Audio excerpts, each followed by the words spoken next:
All right, hopefully you can hear me.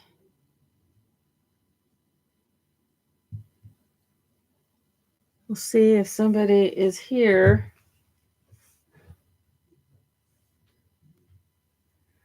Um, since this is a new setup for me. Okay, there we are. I am live. See, there's my hand. I don't have two cameras set up yet. I'm still trying to figure out how to do that. The biggest thing I am having an issue with, and I don't understand why, but this is reversed. This is really strange. Because this side is the right side of my desk, and this side is the left. No, yeah, this side over here is the left side of my desk. So it's mirror imaged, and I'm not really sure. And I had this issue when I tested it out, but it flips it around for the um on the video. So hopefully how you're seeing it, I don't know. I'm gonna go look on my phone and see if it's right, because it's gonna make me a little bit crazy, but I can flip around in my brain. So let me see if I can see if it's doing it.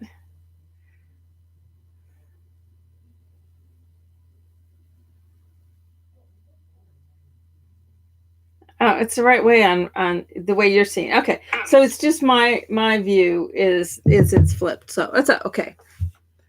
Yeah, no, I just looked on my phone, and only on my view is it flipped. So I can deal with that. So anyway, it's like I said, I've got a new setup, and I'm working towards getting it by next time having two cameras, but I'm going to have to play with it a little bit.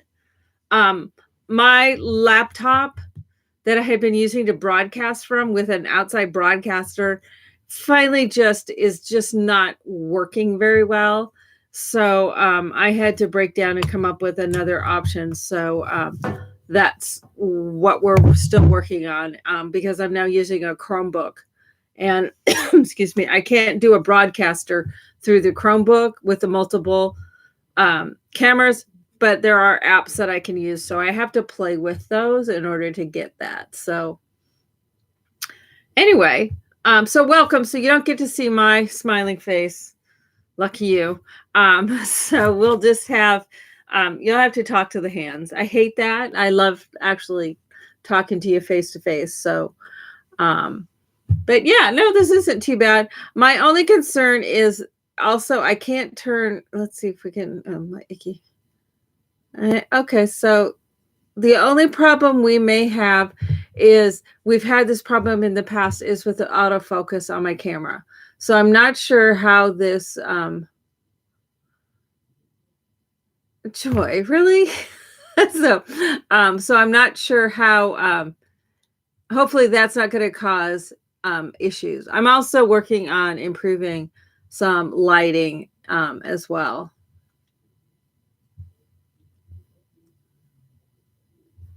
Alrighty, so I'm glad sound is okay, and I'm glad the picture's okay.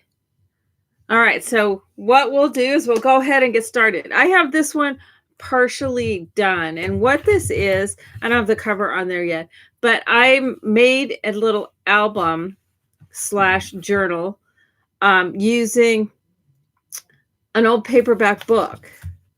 I've made some of the pages interactive that has some little tags in them. Have some elements like these butterflies. And these butterflies are kind of thick, so it's kind of making the book a little fat. I've even made some of the pages even fatter with even more interaction. This one's got multiple tags in it.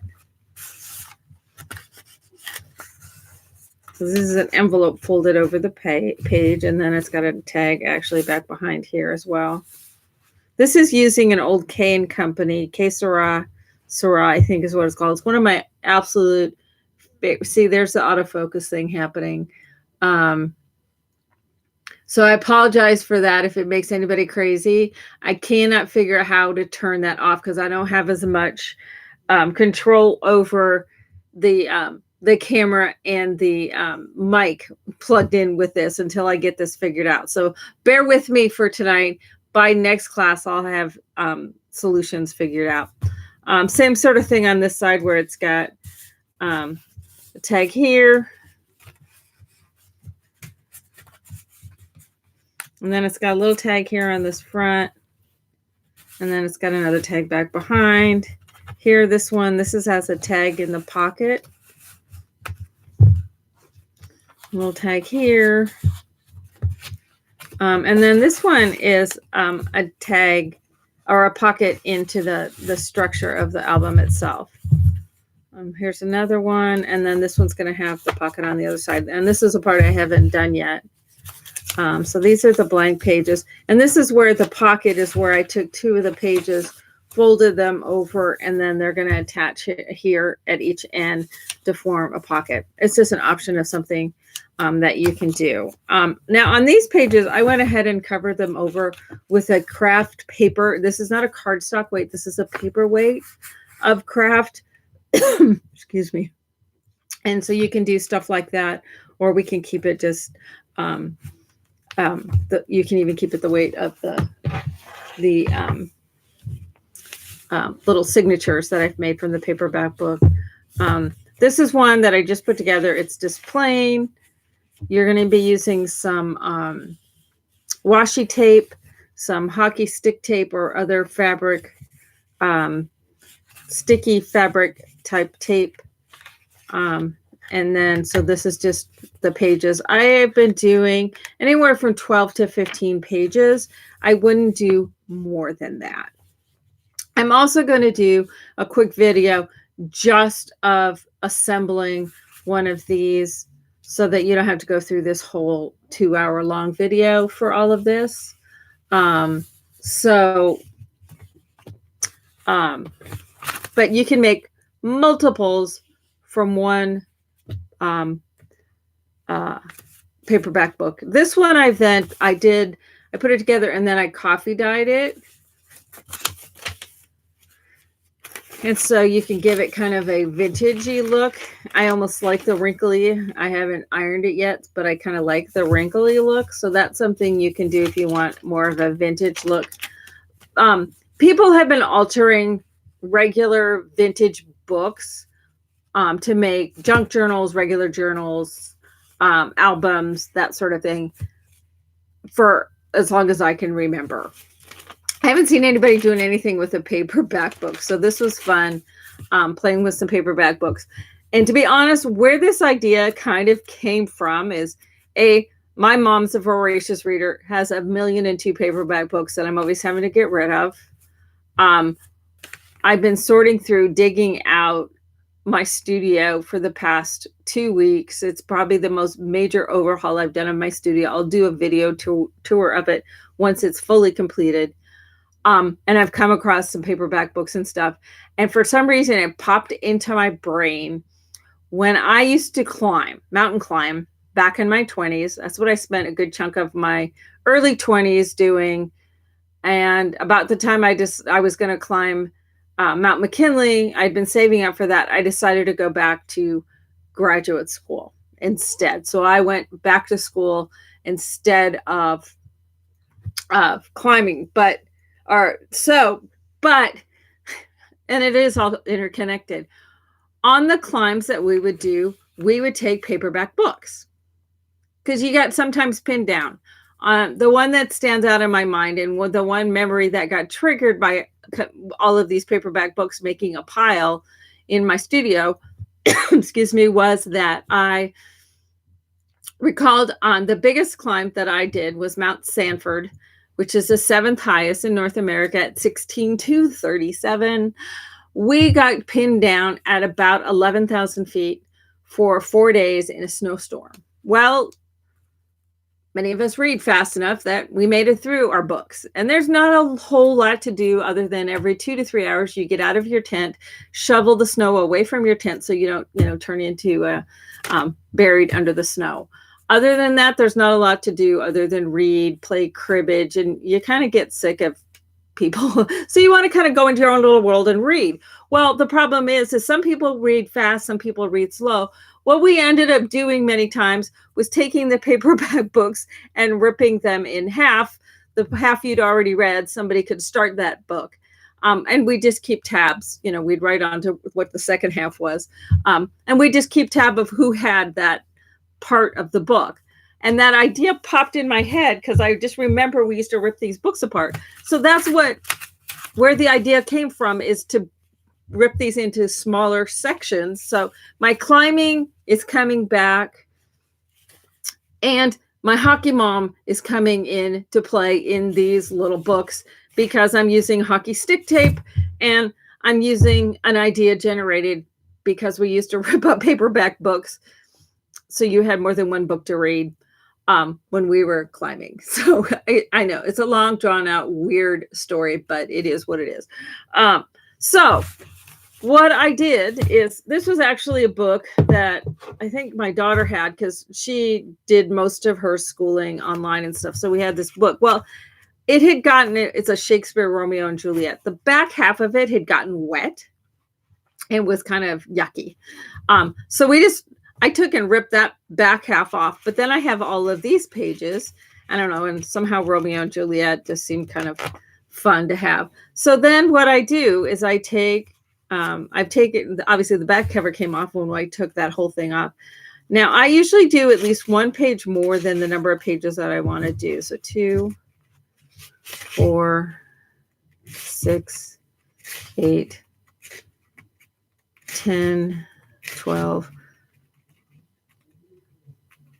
14. I've been doing 15 pages because I've been doing these with 14 pages, and that 14 pages generated because when I did this one, it was 2 pages or 3 pages for pages, 2 made the pockets, 4 made pages, 2 for pockets, and 3. So that came out 14. So I've just been pulling off 14 of these. So you open it up kind of really, and it may vary on the quality of the paperback book as to how well that spine all stays together.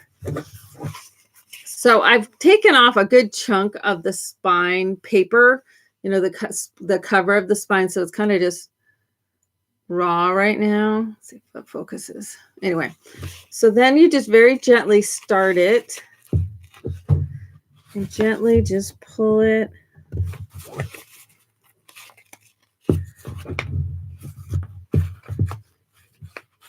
So anybody who has an issue with ripping up a perfectly good book, I understand that, but then you should probably have issues with people who take antique books and take them apart to use for paper crafting as well. So I leave that kind of chunky look to it. And then I see if one or the other, because I'm going to lose one page off of here because I always do one extra just in case one of them gets ripped. Okay, so I'm just going to pull off one page. And you can put this in your stash of papers to use for other kinds of collaging or whatever. So that gives me my 14 pages. So all good to go. Maybe take off a little bit, but you don't want to take off any of this little rough stuff on there. You want that to stay. I'm then going to take a piece of my hockey stick tape, at least as long as my spine is of my book, if not a little bit longer. You could also use other sticky tapes, or you could actually take fabric and put a strong adhesive like score tape on the back. You just want it to be completely sticky. You could also glue. I would recommend a fabric, but you can glue that on. So I'm going to take half of it and lay it on the front. And I'm going to kind of roll because I want that spine to get some, because it's got a little bit of thickness to it. And then I can roll it to the back. So then I can burnish this on to that spine, which in this case is about 16 of an inch, but it could vary depending on how many pages, and it will also vary depending on the thickness of the paper. Consistently, paperback books are not the strongest of, they're pretty porous type of papers. I also tried this with a magazine. The magazine, I found the pages fell out a little easier. They didn't have quite as much good of a glue. And they're also, typically magazines are a shinier surface type paper. And I liked the more just kind of natural look. So the magazine was okay, not great. But you could do it with a magazine too. So just peel that off. Yeah, paperbacks are hardly collectible. So that's kind of my thought. So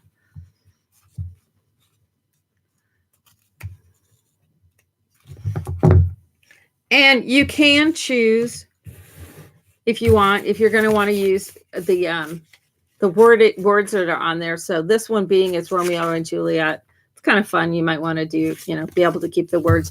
Or in this case, with this one, my words got all covered up. So it really didn't matter all that much.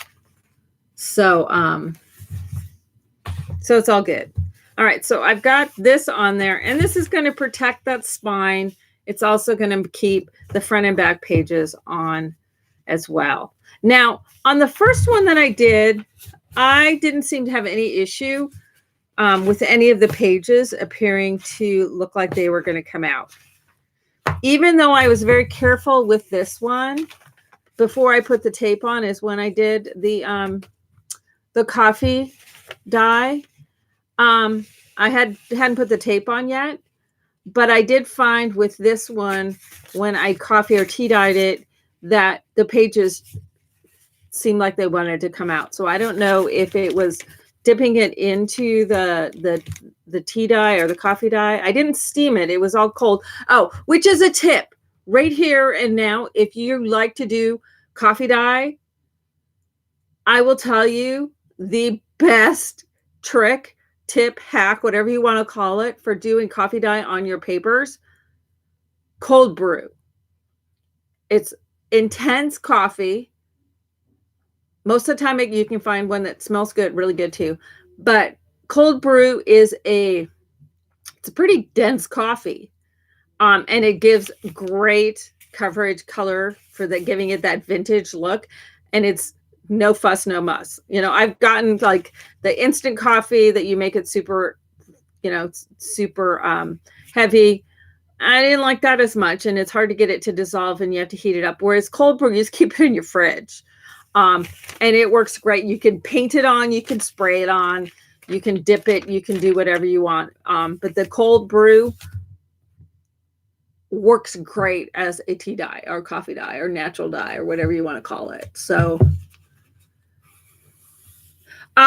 Jules, if you missed that in the very beginning, I'm on a new setup and I haven't figured out how to fix the autofocus. And I apologized all over myself for the first 5 minutes that I do not have a way to shut off the autofocus. So I apologize if it's annoying.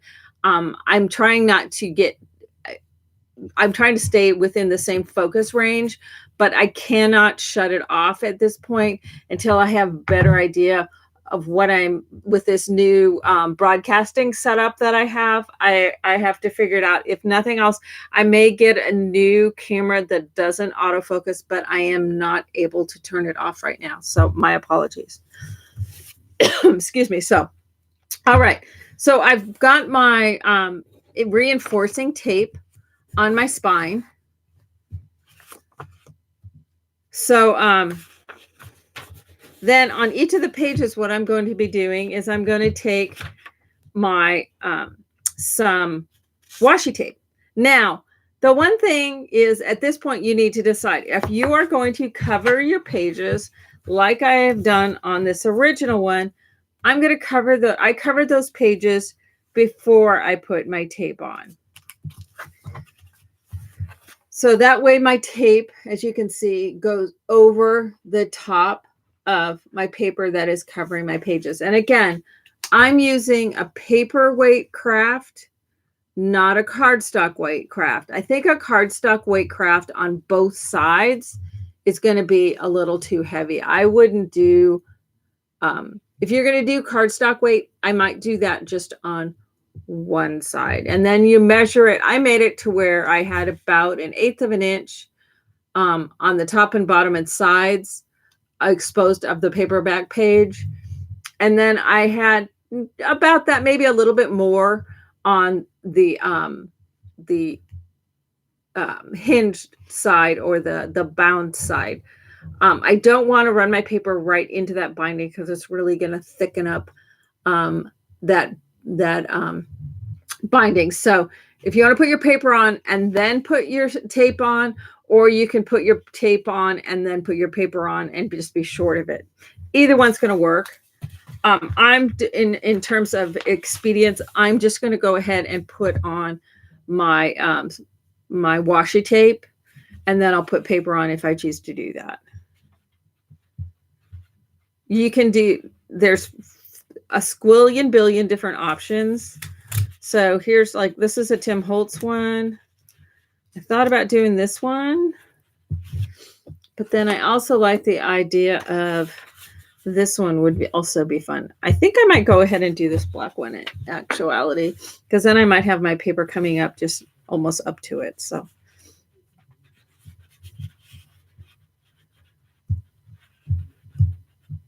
now with the washi tape, one of my issues over the years with washi tape was always that I didn't seem to want to stay stuck.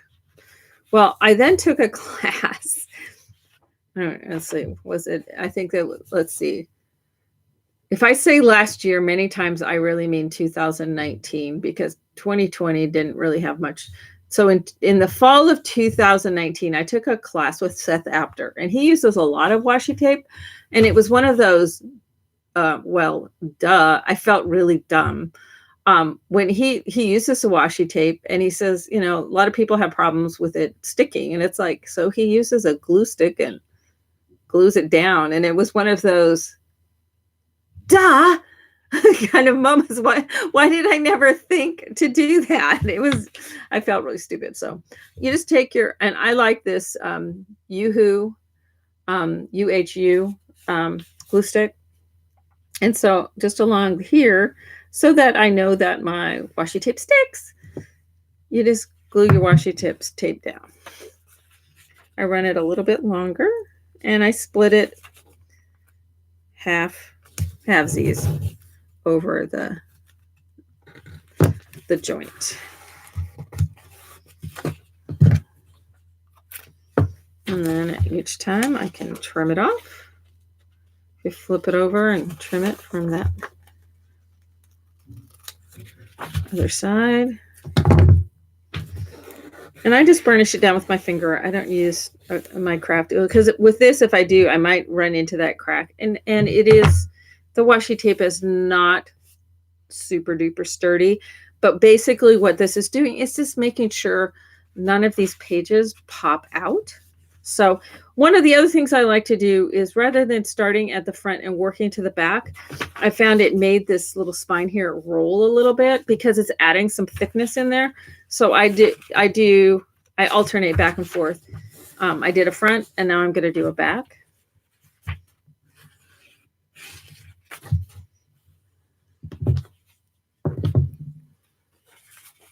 Now you can make, like I did with the original one that I've showed you, you can make it with just a single one of these units to make it be a little album / journal. Or like I want to do with the one we're going to be doing here in class, I'm going to make 3 of them, and then I'm going to bind them in with the binding that I've showed you using the little triangle pieces. And I'll have that at the next class to show you. I didn't have the chance to put that together this morning. Excuse me.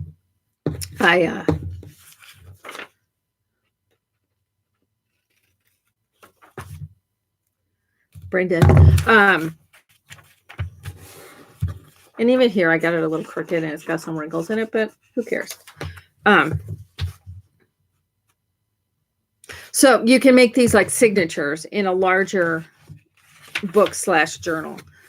right now, journaling, art journals, that kind of thing are massively more popular right now than scrapbooks. So it all comes down to whether you want to turn it into being an album, a journal where you actually journal, where you write in it, or you want to make it more of an art journal or a hybrid.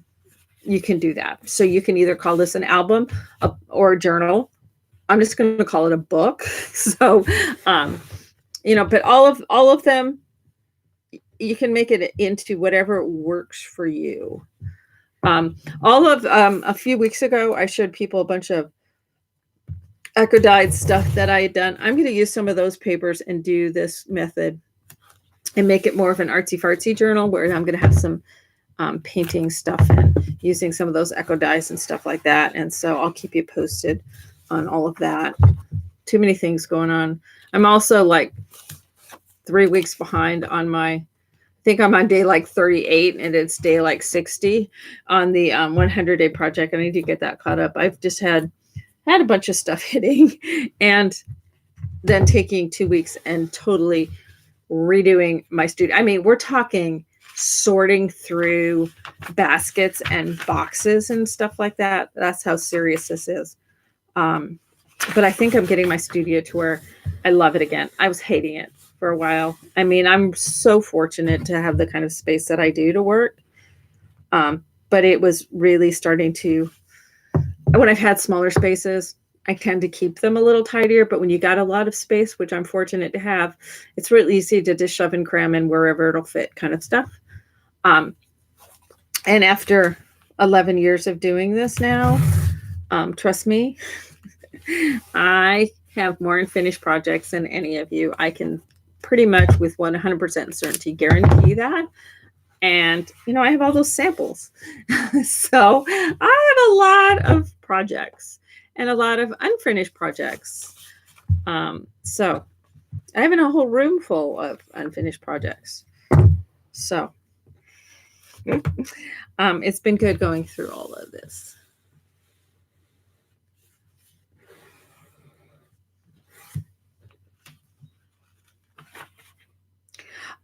The problem with using like a wet glue for something like this where it's at the spine is a wet glue as it hardens doesn't maintain as much flexibility. That's why this is basically just kind of helping the washi tape. So rather than using a wet glue, I would recommend using more of a glue stick. It's going to give you a little bit more flexibility because a wet glue is going to not be as flexible, and it's also going to give you a lot of thickness where you don't necessarily want it here at the spine. So, and that's why I like the washi tape, and that's why I'm using the washi tape and not using the hockey tape, because that would add a whole lot of thickness in there. And so I'm just wanting to. This is more just an assist for keeping the pages in there. Also gives you a way to give a cool look to it as well. So I would definitely prefer the glue stick over the wet glue. But hey, it's your book. You do what you want.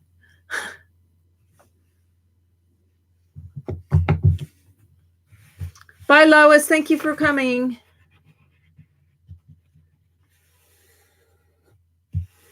Yeah, I am. As I'm not afraid to admit it, I have had some mental health struggles even prior to the pandemic. I was going through a pretty rough time, just coming off of all the stuff of my dealing with my son's mental health issue, and those keep coming up again and stuff. Just helping him get through those rough teenage years and living away from home across the country for him with a pretty significant anxiety disorder. And just getting him through all of that. I mean, the reason I got into paper crafting is because that's when he was first diagnosed. And I needed to give up my quilting business in order to take care of that.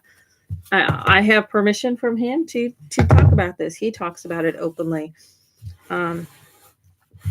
And, it impacted my own mental health. And I was kind of unpacking everything that I had pushed aside for so many years to deal with when the pandemic hit. And I kind of had to put it aside yet again. And so during the course of the last couple of years, it's part of the reason why I had gotten so far behind on stuff, between all the traveling that I was having to do and just dealing with the mental health issues. Um, I'm still struggling with that. And then, of course, during the pandemic, that creative juice that's always been what's gotten me through. It's what got me through the 10 years of dealing with all of this. Um, the homeschooling, the, anxiety issues, which make no sense to people, outside. And he looks and seems and feels so normal to the average person, yet, the massive struggles he went through on a daily basis. Um, just working through all of that. And then the pandemic hits and it's like, yikes. So I'm, like I said, I'm not afraid to admit that I've been struggling. And I get spurts of where things seems like things are going good and we get rolling again. And then all of a sudden it crashes down around me again. And I, have to keep taking steps back when I have to. If that's nothing else that I've learned, is you do have to kind of take care of yourself. So that's where we are. So if I'm doing some things that it's not exactly the project that you want me to be working on, or it's a simple project, or I have to change up to a different project, that's part of why. So we are all in a boat, and it's okay to be not always on top of it. And it's okay to struggle a bit. And it's okay to find help for it. So.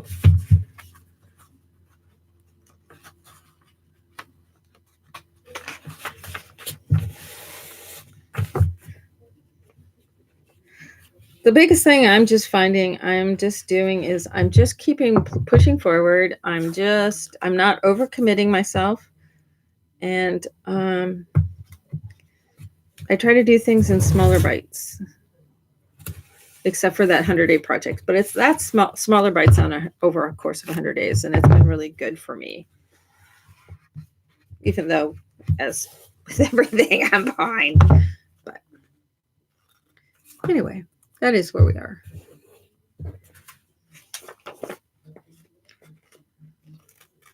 I know there was another designer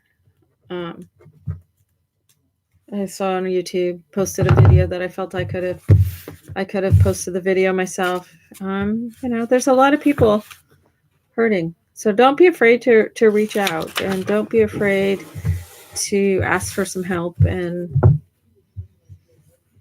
we're all pushing through this, no matter where. And that's the thing, is it's global. It's not just here in the States or Canada. It's global. We're all dealing with this on different levels. So I do get my vaccine on Monday, my first shot. I managed to get appointments for my husband and I, as our state just opened up for my age group.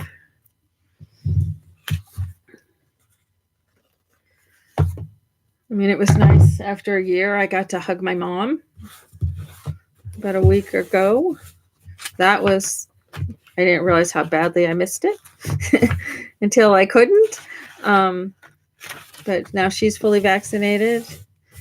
My kids, our state opens up for everybody on the 15th of April. So I'll be playing the Hunger Games again, trying to get both of them. They have both decided they want to get it. I gave them they're adults. They can choose. So they've both elected that, yes, they want to get it.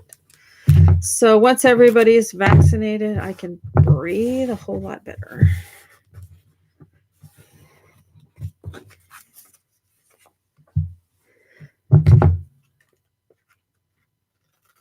But this is just a fun, it's no fancy figuring out how to bind it. It's nothing. This is just a super simple, quick, easy way. Because here in about 2 minutes, we'll be all set to start embellishing. You don't have to come up with a lot of materials. This is a great way to use stash. Awesome way to use up stash. Because trust me, in this dig out, I found more stash than I thought I had. There were things, and I'm like going, I forgot I had this. It's such cool. There's so many cool things. I'm super stoked about it. So.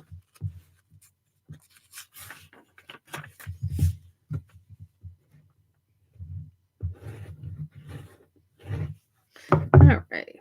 And as I said, I will have a video that'll be short and sweet and quick that I will post both on Instagram and here on YouTube.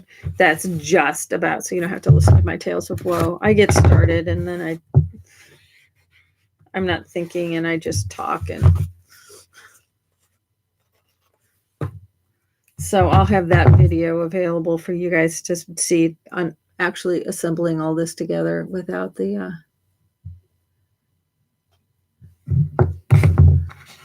yeah, I found a bunch of basic gray stuff that I love.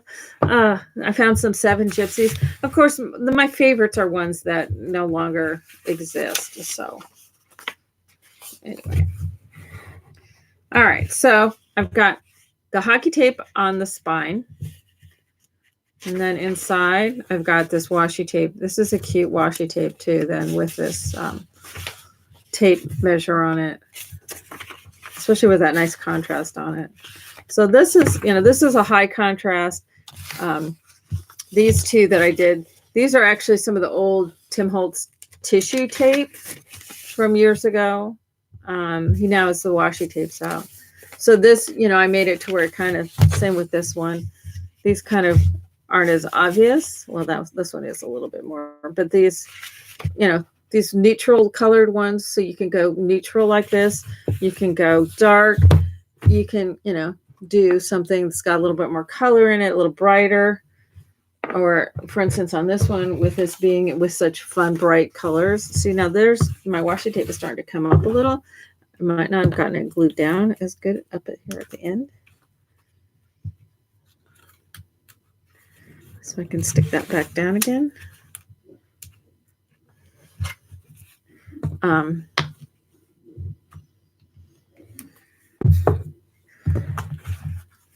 So here, on this one, I've done it with a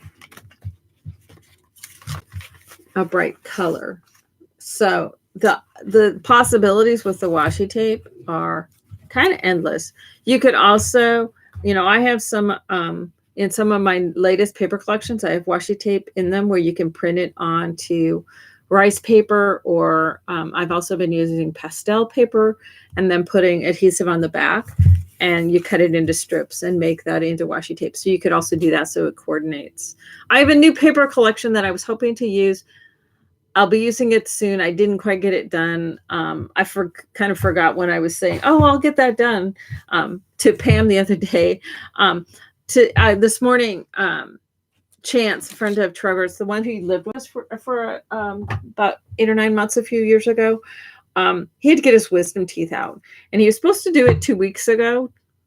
And he woke up that morning with a fever and not feeling great. And it was mainly because he had some infection back there, was why he had the low-grade fever. But obviously the doctors have to, for their own protection of themselves and their staff, he had to go get a COVID test in order to be able to reschedule. So that was eye-opening, and wow, made that all really real when he had to go get the COVID test. So I took him for that, but it's taken a while to get that all coordinated and rescheduled. So he finally got his wisdom teeth done this morning. So I did that this morning, and he's going to stay with us here for a couple days. The boy looks miserable. Well, about an hour before the show started, I finally was able to get the pain meds down him because he couldn't swallow. So it's starting to hurt pretty bad. So then we got the pain meds in him, and he's good again now. But so it's, there's life happens. So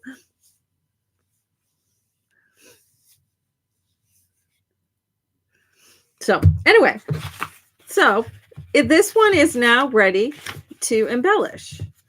Again, if you want to add paper over the top of it, you can do it on one side or both sides. You can also keep it just this paper, this weight of paper.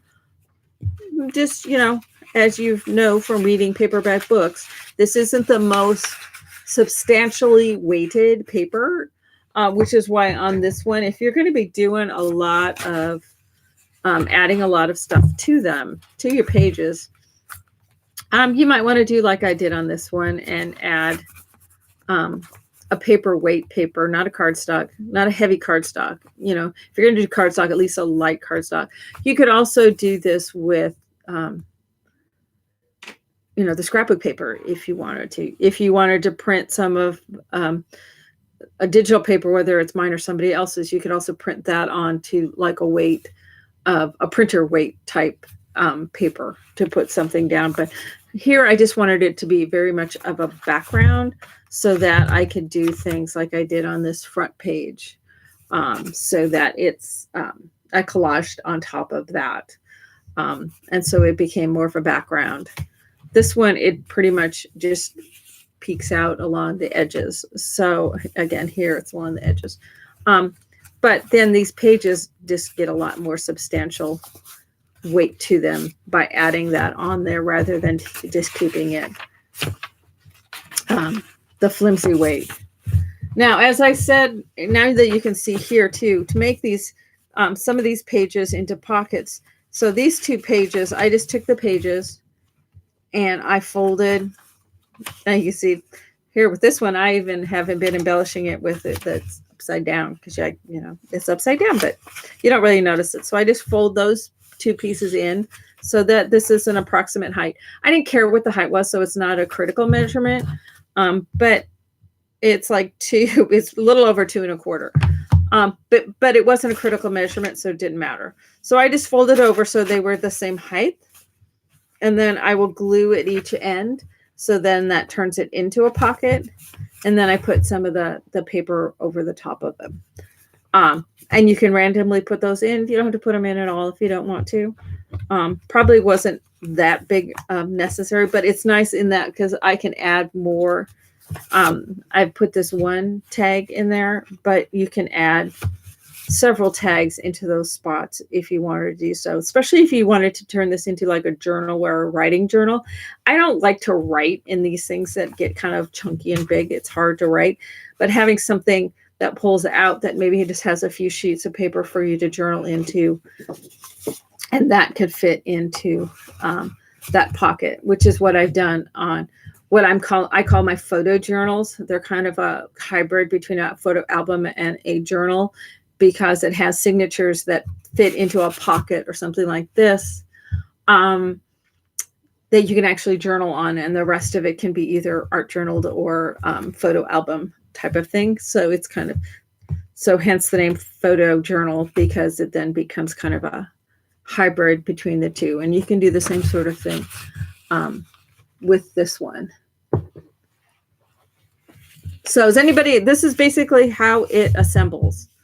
In order to put a cover on it, and I covered it over, you can't see it, but this piece on the front and back, this piece of paper, I had extend, it comes out to about here. So it has an extra like 1.5 inch flap that gets attached to the cover.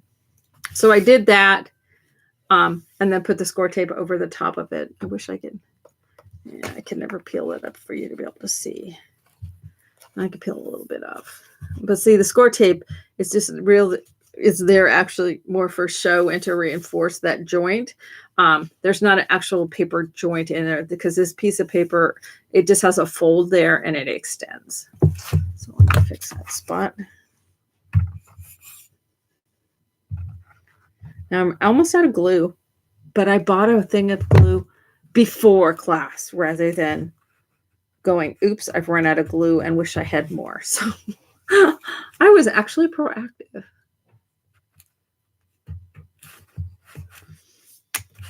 So I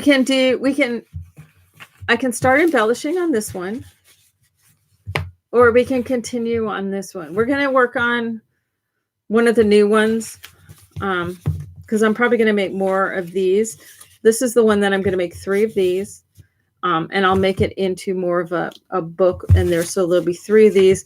And so wherever the center is, I'll be able to run a string through there and attach it down into, let's see, I have these all sitting right here.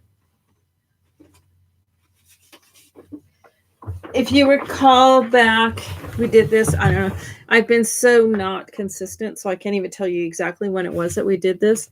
When we made these, where it's got these little binding bars on there, and these were actually sewn down to the bars. But you can also do it with an elastic through there. And I talked about that in this class. But using these binding bars, which I've been using a lot lately, my XYZ binding has these binding bars in it. And this is where I've sewed it on. And then you turn these into the binder bars. But see, this one is turning into being very, this is all painted and stenciled and stuff. So you can turn it into a very art journal-y kind of look. This is something we could do. And what I'm going to be doing on these is I am going to, with these guys, I am going to be putting a mixed media paper on these so that then I can paint on that readily. You can also, as I said, you can make it more of a vintage look and just collage on these. And I kind of like the real crinkly look with the coffee dye. So there's any number of options. So this one, it's just got a combination of watercolor papers. But I'm going to use a lighter weight mixed media paper on this so that I can artsy-fartsy on it. So we can work on one of these new ones, or we can work on a page or 2 on this. But we are going to work on this project, I think, if people are interested, here in April. And then we start on a project that has both 3D and album to it, because I had a question come up on Facebook today. Am I not doing 3D any longer?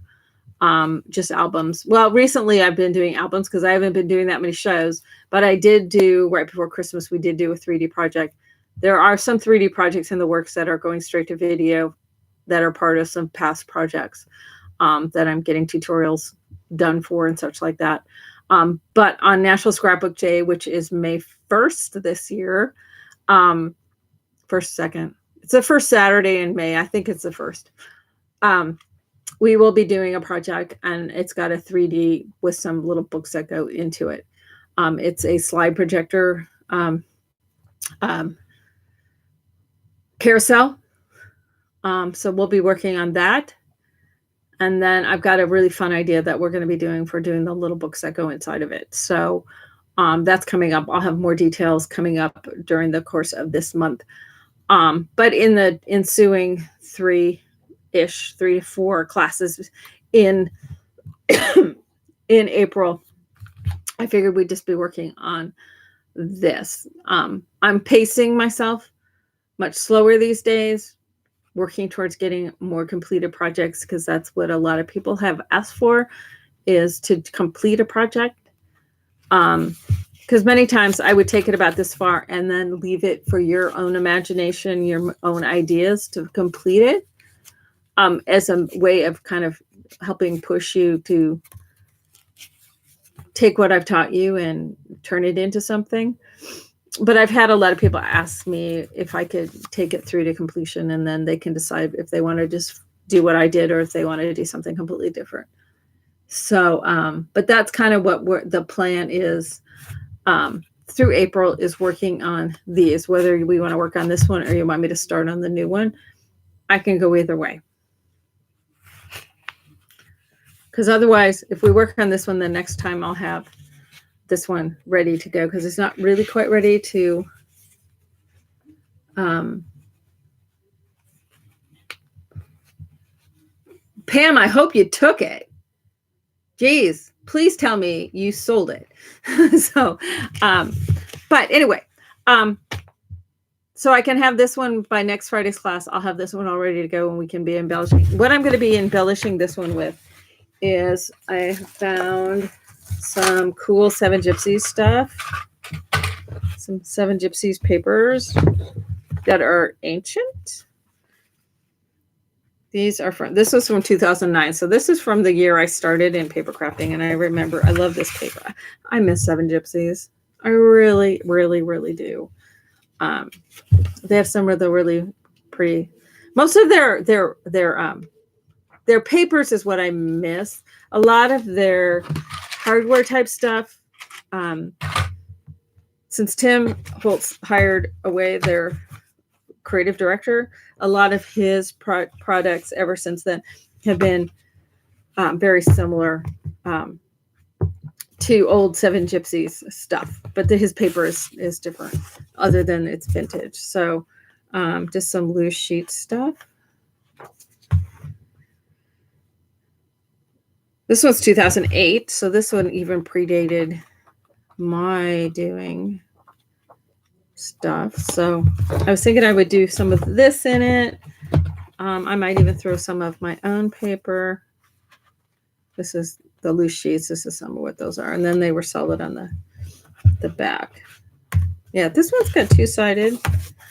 This one's one-sided. This one's two-sided too. So I guess it just, maybe 2008, they didn't two-sided. After 2009, they did. I have some other ones too of the Seven Gypsies, but I was thinking I was doing that kind of thing.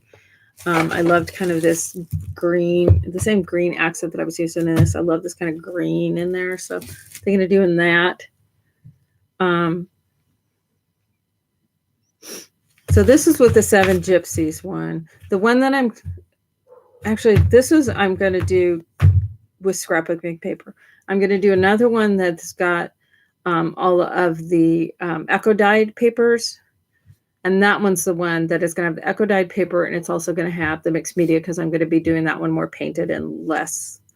This one's going to be a little more collagey. This is much more style of scrapbooking that we've been doing for a million years, even though now it's called more collage and mixed media. But if you really think about it, this is the style of what we've been doing forever. So this is going to be more collagey. Maybe a little bit of stenciling, stamping, that kind of thing, but nothing too overt. And then I'm going to have one that's full on mixed media. So, so we can go whatever direction. And you guys are all going to just either not respond or say, do what I want.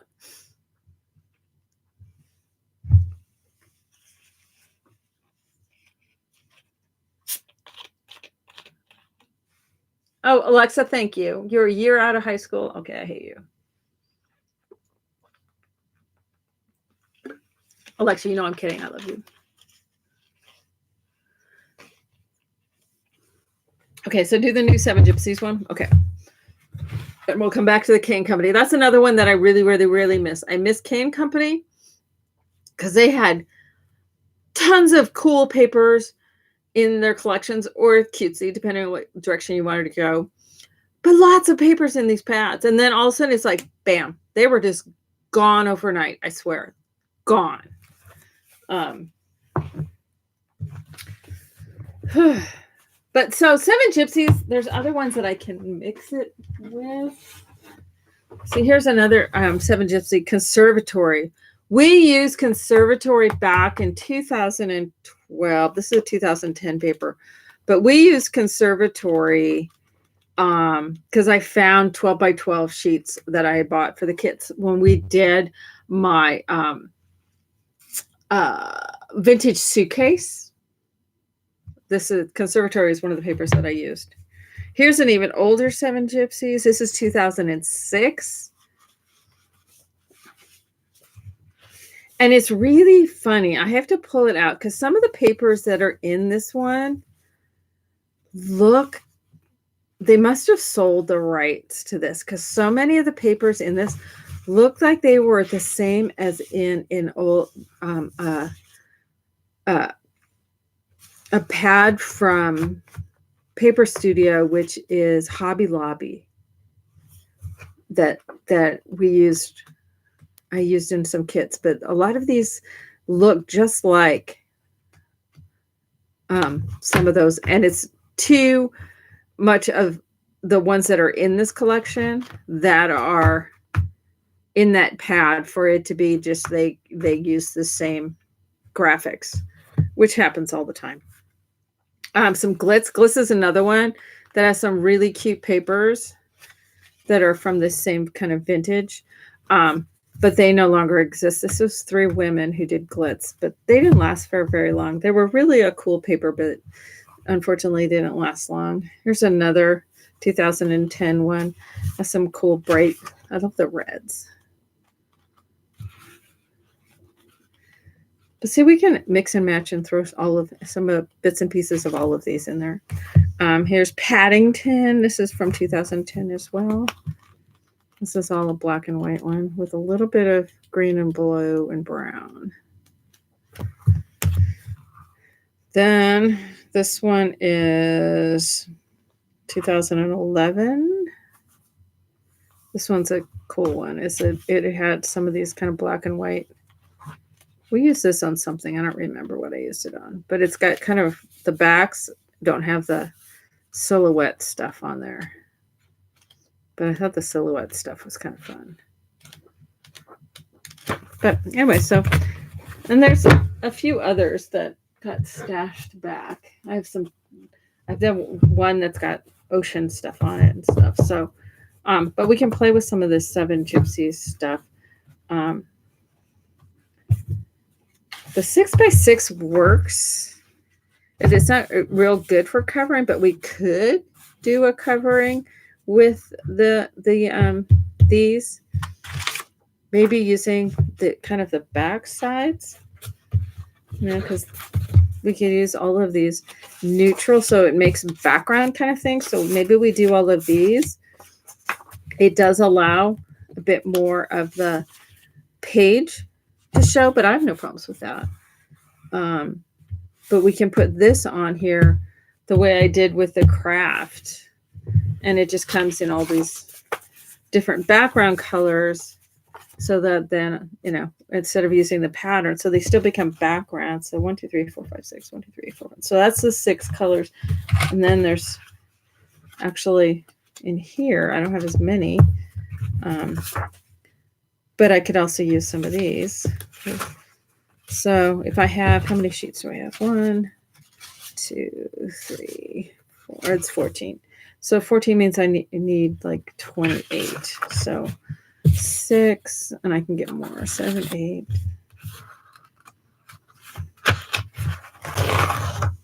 Because one of the things that 7 Gypsies was about is they usually had like 6. It's kind of like how Prima does it. It's like there's 6 papers in there, but there's but you get like 6 sheets of each of the 6 papers. So then so that would give me 12. I have another idea. Hang on. I can grab the pad. Now that I know where things are, I can just go grab it.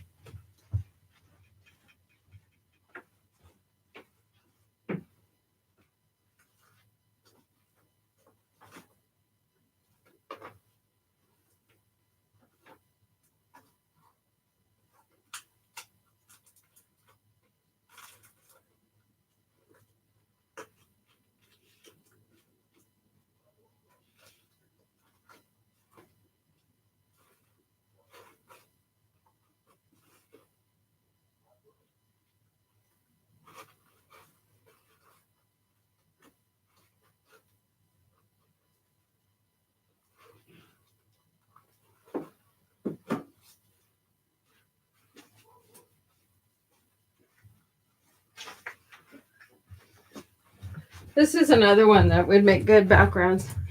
If any of you remember from when we did my ink organizer boxes that you could put the inks in, you could put your pens in, you could put your re-inkers, all that kind of stuff. It was the modular organizer. and we use this paper in the kits for it. So this has got some good.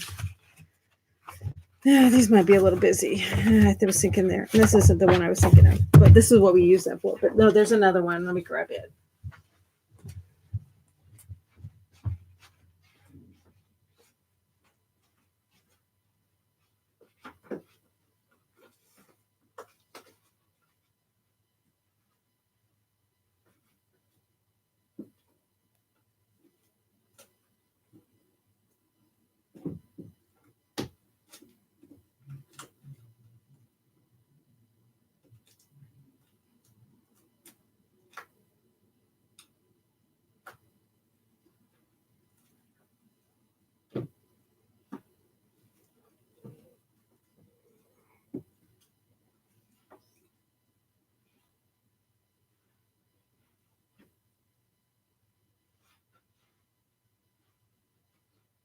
Oh, where did it go?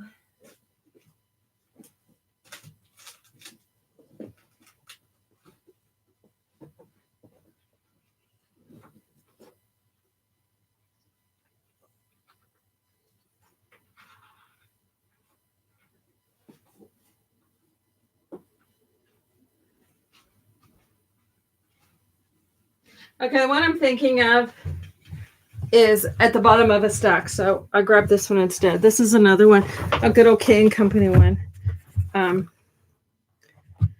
We never used this one for a kit, but it's got some good pieces to it that are good backgrounds. You know, like here's the red. So we can combine this with some of those to do some backgroundy kind of things, since we're kind of pulling in some of the red, you know, so the olives, the aqua. So let's pull a couple sheets out of here that I know will make good. Both sides will make good background. So these are too busy. That one's a good one.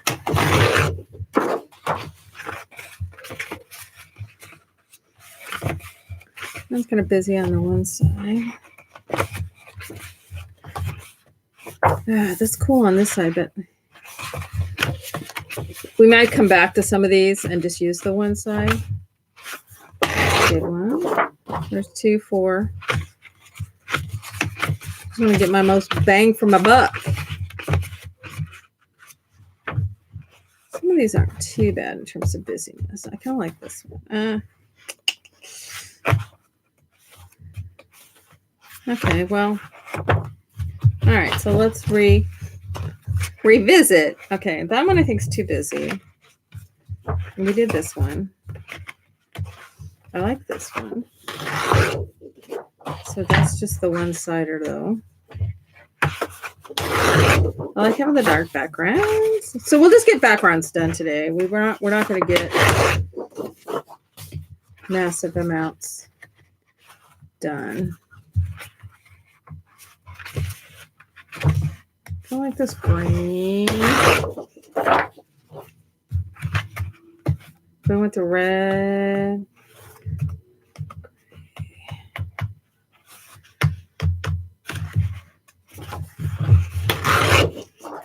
That one.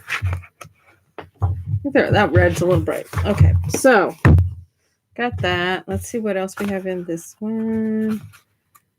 Need the dark. So that's 1, 2, 3, 4, 5. We should have one more, the peach. 6. Okay, so that's those 2. Has this one got any kind of backgroundy kind of? This is also good background color stuff. So we can come back to this one as a maybe. This is another one we can do the back sides. That would be, you know, this back sides would work. If you're chatting at me, I'm missing it and I apologize. This one I like for covers. These 2 I think we're going to pass on. And this one. So these are some maybes to do. I think I'd want to save this one for something else. So we're going to wait on that one too. So that gives us a few. And then we've got these guys. So Obviously, if we're using 6x6, and the 6x6 in my book covers up all of my paper stuff.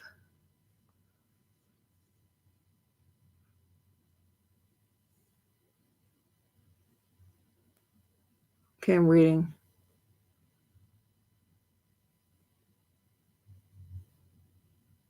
Yeah, and in reading back, Gloria Clark, you're absolutely right. They do sell the rights to some of the papers, like Basic Gray. You can find some of the Basic Grays, like AC Moore has them. On occasion, you can find a old graphic 45. I don't think they're doing it anymore, but for a while there, you could find some older graphic 45 at Hobby Lobby. But they were one-sided, and the weight of the paper was very different. You definitely find Prima done that way at Hobby Lobby as well, where they've sold it and let them print those.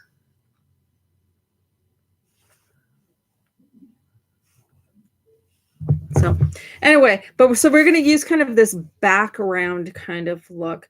Now, on some of these, let's see, there's 5. I already had the peach. Which one am I missing? 1, 2, 3. Green. Oh, there's a green. Ah, there it is. That's the one I'm missing. Because I already had the peach. So, okay. And it's like, hard as it is, I mean, I've been hoarding these things for 10 years plus, and it's hard to use them, but we're going to, because they're not doing me any good sitting on the shelf. And trust me, my kids do not want them. So when I'm gone, they will get recycled. So guess what? I might as well use them. So, all right, so I'm going to use these for creating my backgrounds, and I can cut them all a consistent size. So obviously they're 6 inches. On the one I did here, I did them 6.5. So I did them 3.5 by 6.5 on this book. Because we're using 6-inch papers, we're going to make them 3.5 by 6. So on these guys, I'm going to cut these just because I know I need 28 sheets, and I don't have 28 sheets of these guys sitting here. And of course, well, if we did 3 by 6, that would leave, it would leave a nice big border around, but I don't know if I want that big of a border around. I think I want that coming up, because then I can use this side of things for other things. So yeah, so let me just cut on these guys. This I'm only going to use the one side, so I only need to cut 3.5.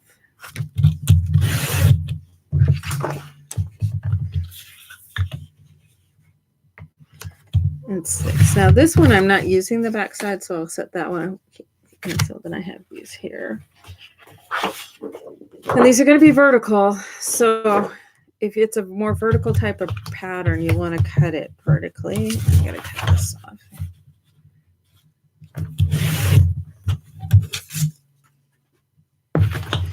So this one I'm going to cut this way just because it feels, the patterning with it feels better as a vertical cut. And I'm not going to use the back side, so I'll set that one. Now this one, I like my stitching going across rather than vertical. So I'm going to go ahead and cut it this way, because it's kind of like a stripe. You have to decide which way you want your stripes. And I don't care if it makes my page look a little wider. So I will have my stripes going across.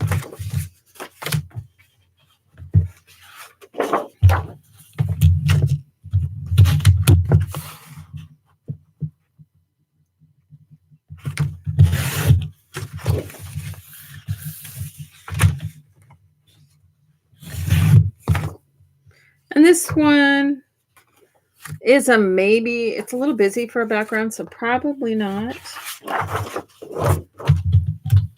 And again, this one, it can go either way, so I'll just cut it across the bottom. And again, this is too busy for my taste for a background. So there's that one. Now this one, either side. But I do like my tapes going this way. So I'm going to cut off this so that I can cut it vertically.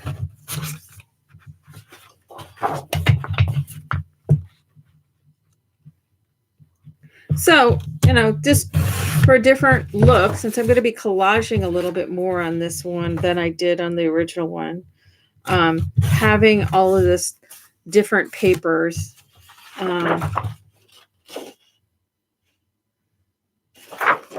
is it's kind of fun. On the original one, I made them all craft, so they were all the same.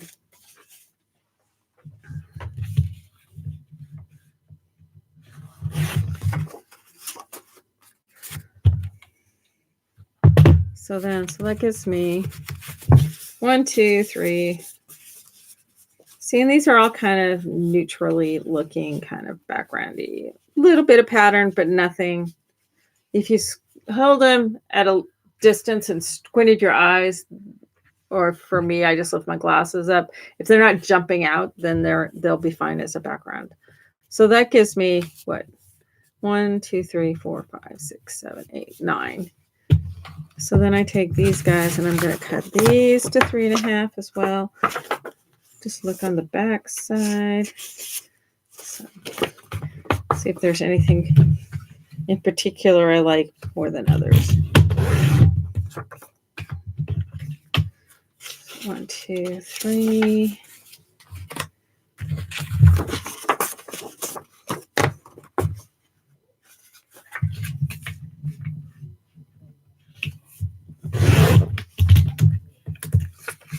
And you'll find yourself saving all these little doodads. So 6. So there's 15. I kind of like the red edge on these. They kind of got a little bit of red, so I'm going to snag that part.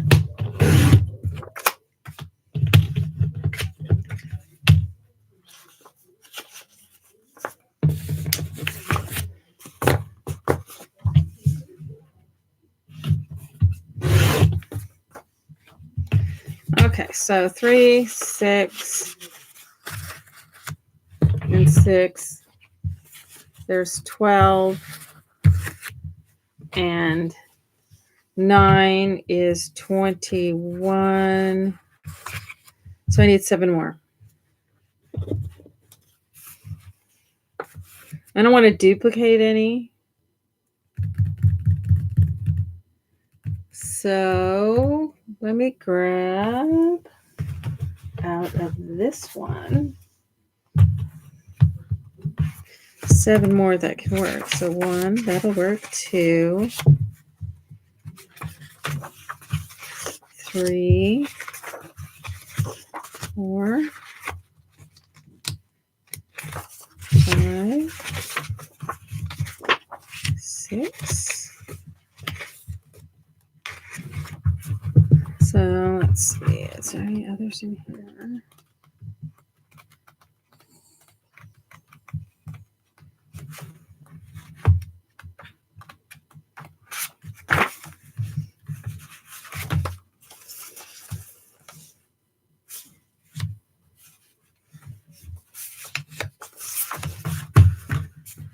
So it gives me 1, 2, 3, 4, 5, 6. Of course, there's 6. And I need 7. So let's see. What else is there one that could work?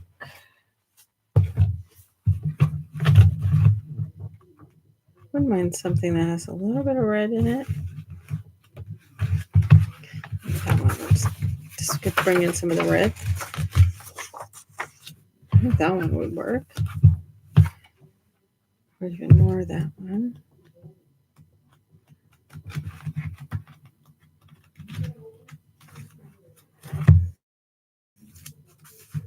This ties in a little bit of the yellow.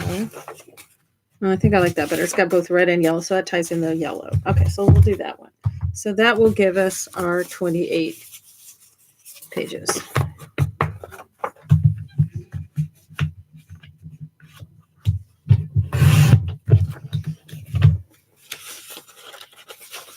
And the beauty is, on top of it all, just for Lois, there is blue.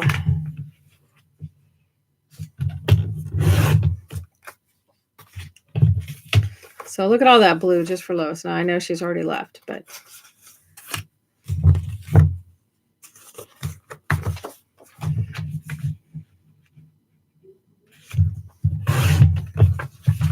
all right. So that gives me a cool range of background papers, all in the kind of the same flavor.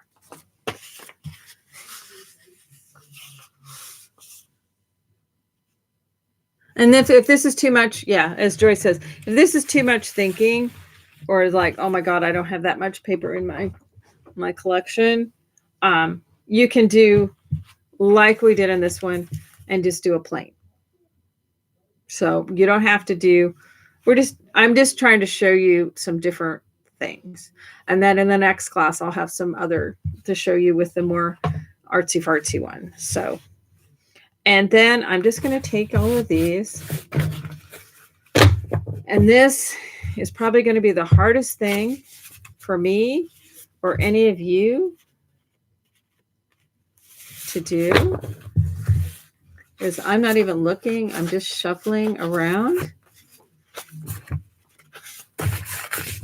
You can't tell that I'm not looking, but I'm not. I'm looking at the chat. And I'm just mixing these all up in any random order.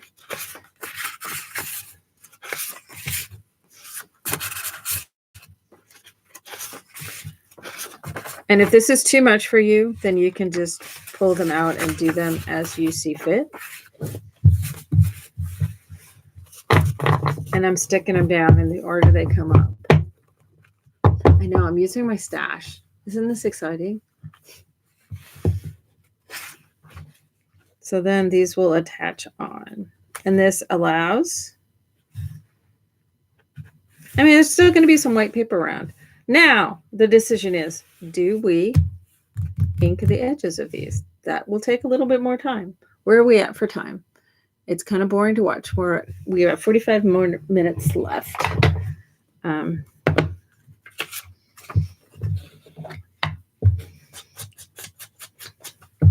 It's like whether or not you want to sit and watch me do this. Or we can just do a couple pages and then start doing something on them, and I can put the rest in down the road off camera so that you're not having to sit and watch me ink 28 pages. I think that's what we'll do. Is I'll do 4 or 5, because then we can also, maybe we just want to put a little edge on there.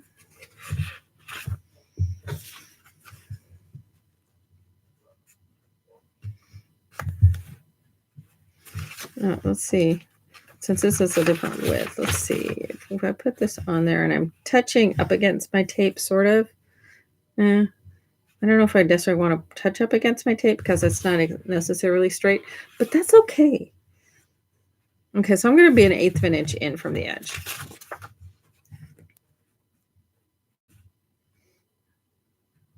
And then it's about 3/8 at the top and about 1/2 inch at the bottom is how it's working out. It's going to vary depending on your book size. As we know, from paperbacks on a okay, that's just dead.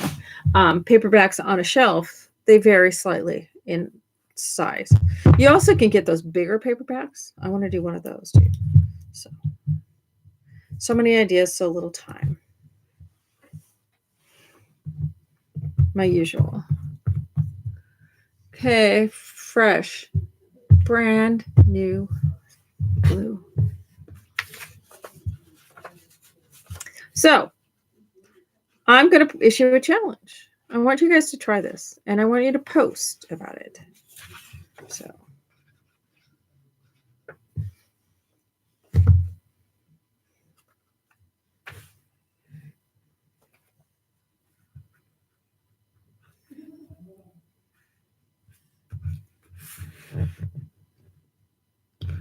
because I can guarantee you, pretty much any of you out there have a stash.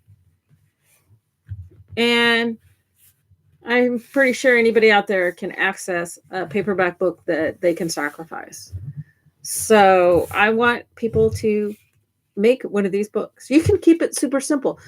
You can even just do what we're doing right here and right now by putting this paper on. And you can add just a little bit of embellishments, which I can guarantee you also have in a stash. Whether it's little die cuts, little flowers, little other embellishments to each of these pages, you could just add that little bit, add a little photo if you wanted to. You could turn this into an evening or a weekend project that is complete. You don't have to be doing as much elaborateness as I've done in this. You can keep it really simple. This is like basically matting the pages, add a little bit of embellishment, and go from there. Okay. Now, the one thing I did with this is I didn't allow for the attaching the cover, but what I can do is I can take one of these other ones and maybe I do some sort of edge on there. Maybe it's a torn edge and make a flap for it to have. I can even just fold it in half, make this to be like a little pocket area here. So it attaches in a U shape and then it has the flap for my cover. We'll worry about that a little bit later, but there's ways of adding the cover on to it. Because what I did with this one is this paper was like, let's pretend it's this one. It was a bigger piece of paper and it folded up.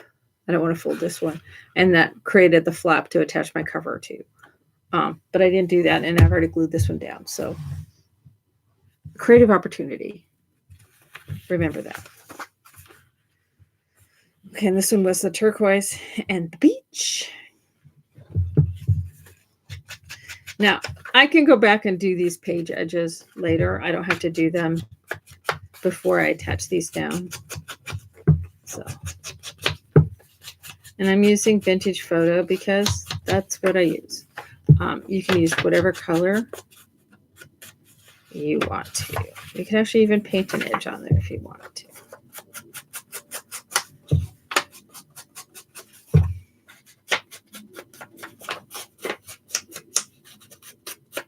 Yeah, there's all sorts of different sizes of paperbacks. If you get a really fat paperback, you can make even more albums out of it. I mean, this paperback that I used, this is about half of it. It was only about half an inch, 5/8 of an inch thick. And I've already gotten 1, 2, 3, 4 out of it. And I probably have enough to do 4 more. So, I mean, a skinny paperback and I'm getting 8 books out of it. Even if you had to go to the grocery store and buy one. Go to a used bookstore. Get one there. So, you know, it's a pretty economical way of assembling a book. There's 1.2 million YouTube videos about collaging in a where you collage in a book, you know, a vintage book. You could do the same sort of thing with this. But finding vintage books is not as easy as grabbing a paperback. And the paper, even though it's not that old, it feels like it's older paper. But you can do this with what I'm doing right now. You could do this with your pattern paper. It doesn't have to be a background. I'm only doing it as a background because I want to do some other collagey stuff on top. I'm not being ultra careful because it is kind of a down and dirty, a little bit sloppy, a little bit rustic kind of look. Yeah, you can paint the edge with some gesso or something if you wanted to even. So as I said, we're just going to do a few pages and I'll put the rest in. And you get to see it next time. See, and I'm not even thinking about it because I already shuffled them, and I'm not letting myself get talked out of what I'm putting on. I'm just putting it on there. I'm not thinking. We're just moving along, doing it quick. Yeah, junk journaling with old books has been super popular for years.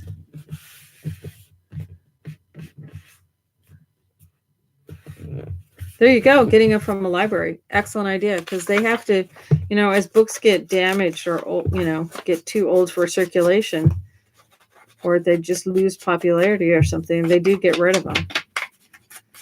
They have to make room for new. So you many times can get from the library, get some old ones. And they take a little bit, because they're library books, they've taken some abuse over the years, so they've got a little bit more character.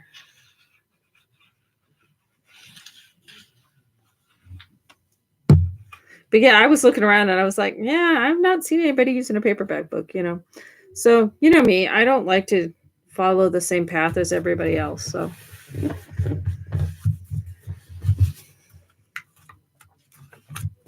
and I'm also not doing the folded pages in this one. I'm just keeping them all straight.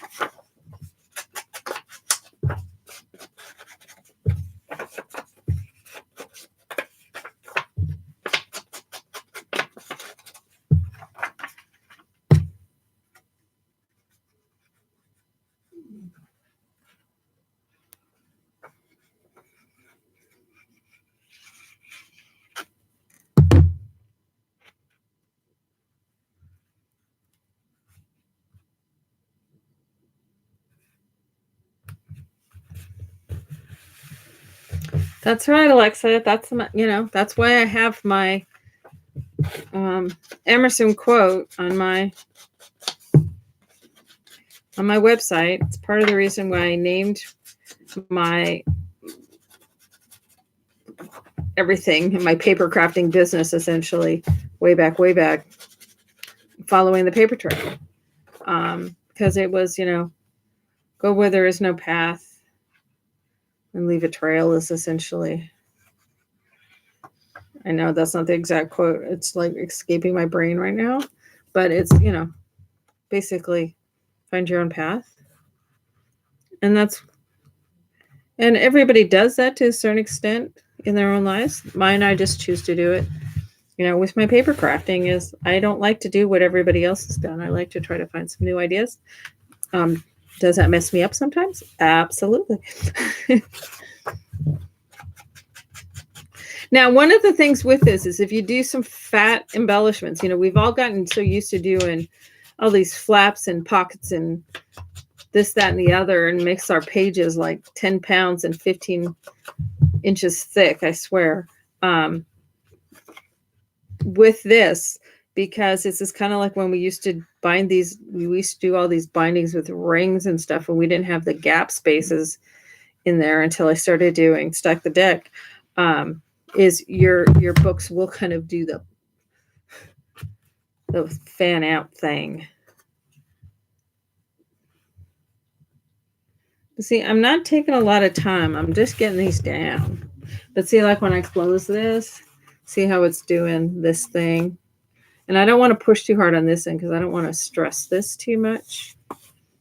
But I will also talk about, in the video that I do, I will talk about doing the covers a little more thoroughly than I am doing right now.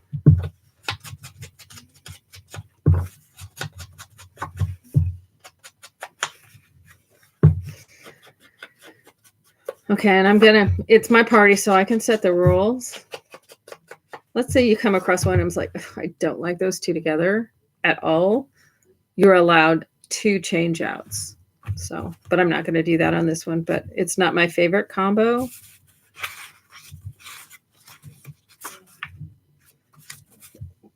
But I'm just going to go with it. I'm asking you to do what I'm willing to do myself. And that it's like, make it more serendipitous and just let it happen. And we'll make it work.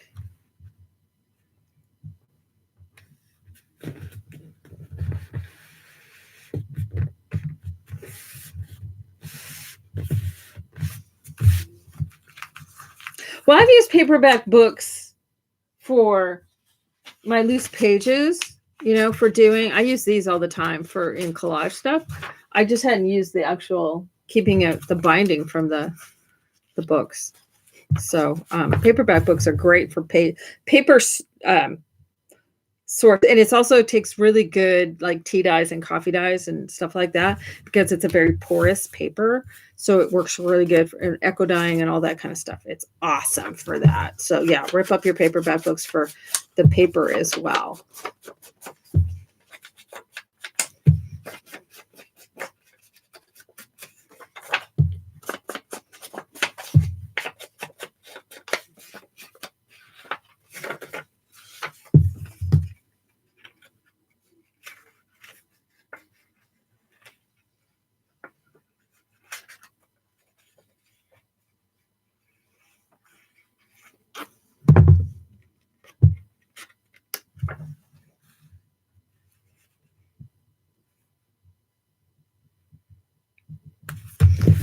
Alright. We'll do just one more and then we'll leave this stack for doing in the rest of the pages.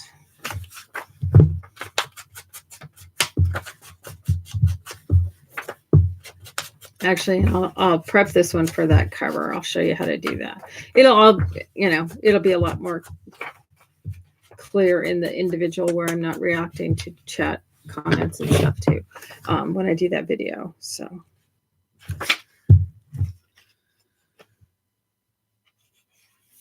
Okay, Alexa, and then please post it on Paper Doodles. If you post it on Instagram, hashtag it to either Following the Paper Trail or Laura Dennison Designs. That way we can all find them. There's not a lot on those hashtags.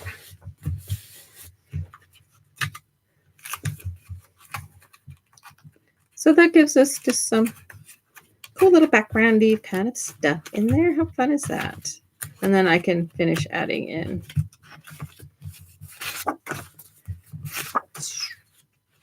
And watch me have cut too many. That would be classic. Ooh, that's going to be all blue page. Lois is going to like that one.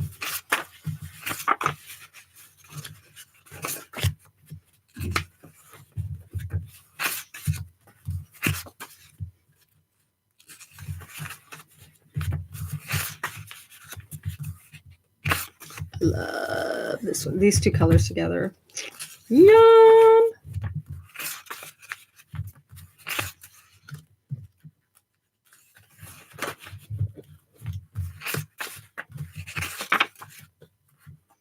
Looks like I have exactly the right number. We're good.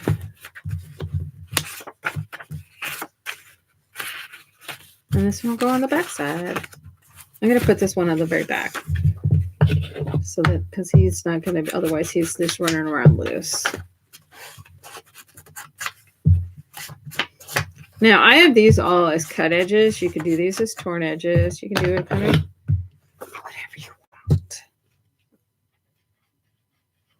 But since I did this on the front side with the extra flappy thingy tool to add the cover,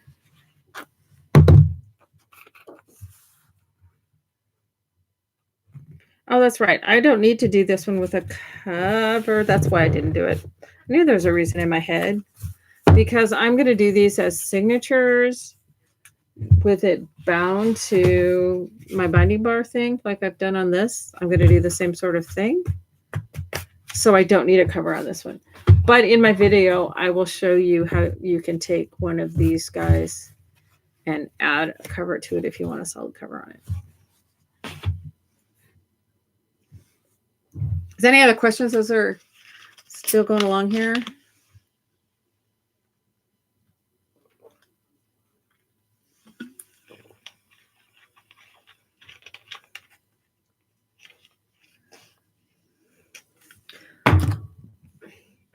The other thing that you can add to these things are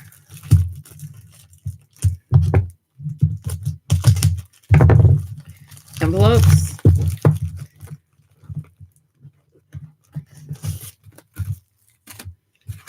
So these are some small ones. These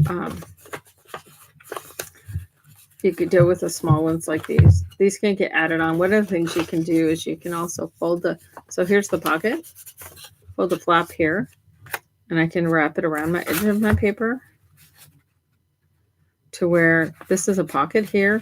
I could also do it to where it's just attached down in an L so that this is a pocket. So maybe I slide it down here. So then I can put a tag in there, a tag in here. And then since it's attached on the other side, this becomes a flap that we can add something to. So you can add envelopes like that. You can also have it hanging out a little bit. You know, that's what I did on this one, is there's stuff hanging out. These guys, to make these sheets, I'll show you how I'm going to do those. Because I did the same thing here, and this creates this pocket right here. And if this, the page itself, here on this one that's hanging out, and it's same on this one, it gets a little rumpled. It kind of fits character-wise. See, and they're all getting kind of a little bit crinkly. Excuse me. I like how that, and if they get little tears in them or something, it adds to the kind of feel of it being from an altering a book.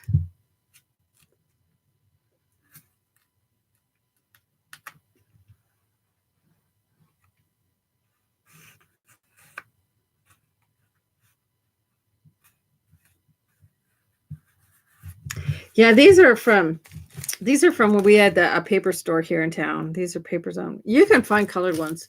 You know what, a really good place to find colored envelopes, and you can typically buy them, is the Paper Source. They are online. They're in a lot of malls and such too. The main market they go after is like wedding invitations and stuff, and they're still around. The pandemic hasn't killed them. They may be reduced, but they're pretty available in most metropolitan areas, at least I'm aware of, and they are also online. So the Paper Source, and they have envelopes in all sorts of sizes and colors, and you may be able to get them in smaller quantities because there are even some really cute ones in really tiny size. See these? I might have to use one of these. They've got these little teeny tiny little. These come in packs of 10, and these are super. See, Paper Source, and they've got a bee as part of their logo. See, these are cute little like coin envelope things. I've got time to see, and that matches color-wise, so we'll have to use some of these. I mean, we've been pack rats for years. And don't tell me you know that you haven't been. If you've ever bought any of my kits, you have leftovers from those kits. That's actually what I'm using on this one. Is the butterflies are something new, but everything else was leftovers from a kit. I don't remember what the kit was, but they were leftovers because they were all in a bag, and a lot of the pieces were cut up. So I'm using leftovers. It's not just stash. It's even better. It's leftovers. So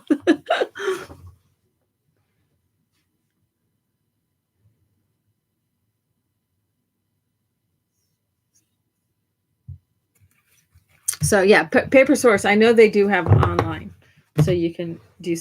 You can look at that. So, all right. So this is going to be going into. It's going to become more of a signature piece one. So there's going to be 3 of them. So I don't need to have the flaps for doing the cover on it, but you can see how it's already starting to fan out, and it can. And that's why part of the reason why I also want these papers set back a bit, because it could get to the point where it's, as it gets fatter and fatter, your book starts kind of rounding out.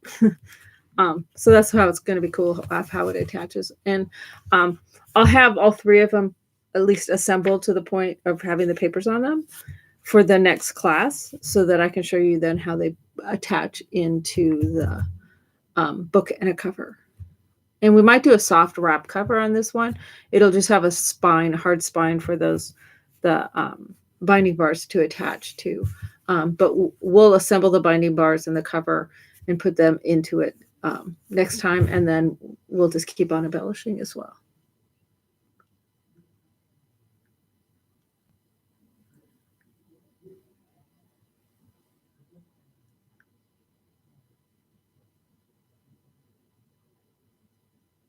So you don't have to butcher a kit. It's just using leftovers from the kit. If you don't have leftovers from the kit, I had just have way too many leftovers, or I've decided to get rid of or toss the unfinished project because I have zero desire to finish it and I don't necessarily know if I have all the parts. But I do come then sometimes that will happen and then I come across the bag of all the kit parts. So then I can use those. So all right, so I wanted to show you how I did these longer pieces so that it's a pocket on the front side. And it just makes the page wider on the back side. And I used a 6x6 piece for that. So let's grab something. But see, now you're going to want to hang on to all of these little bits because we'll use them for stuff.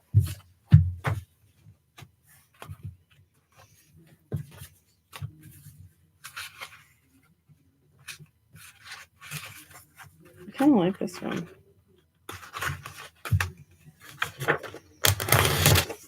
I love this paper. This is going to be really hard to use it all up, but you know, I will love it also in a book. So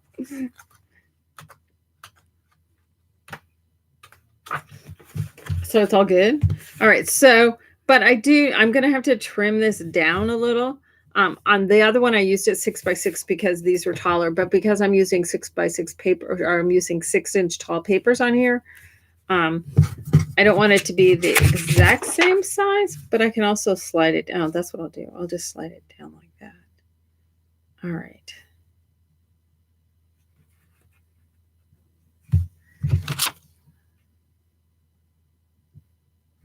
So I'm going to fold 2 inches.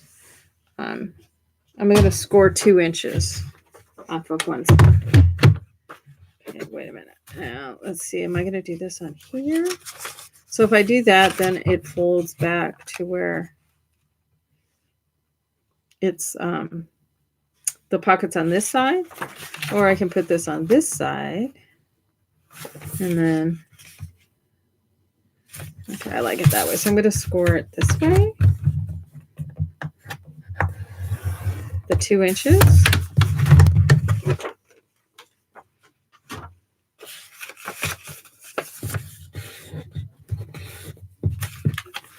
And so that's going to show here, and it's going to be a pocket on this side and on this side. And by having this on here, I could either trim it down, show it shorter and fits inside of there, or I can just shift it down so that this blue on there becomes just a little accent strip around it, which is fine because this is really pretty.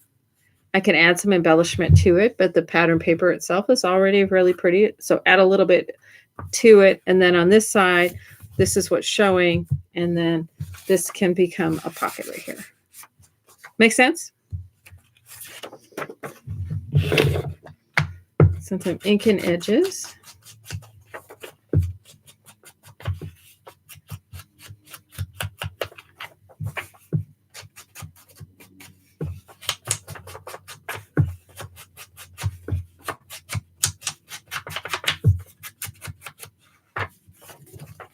You can also bust out all these 1,000,002 stamps that we all have and use some of those. If you're like me, I have tons of stamps that I've never put ink on.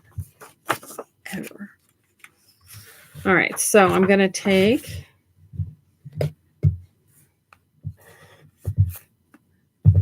run a little glue. Big chunk there. Spread that out a little.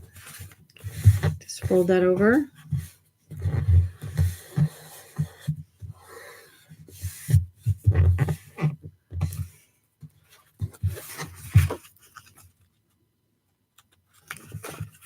And then we're going to glue this on in the U shape so that it becomes kind of the face of the page on this side, and on this side it becomes a pocket. Does that make sense? So it's about 1/2 inch from the edge. So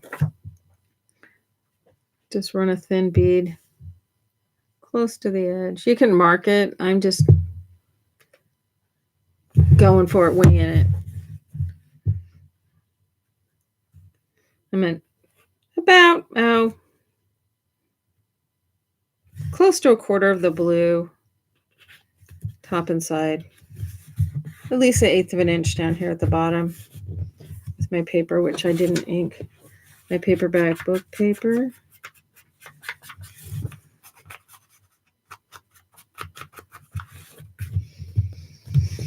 See, so it's already giving me a kind of a cool page on this side. And then it gives me this nifty pocket on this side.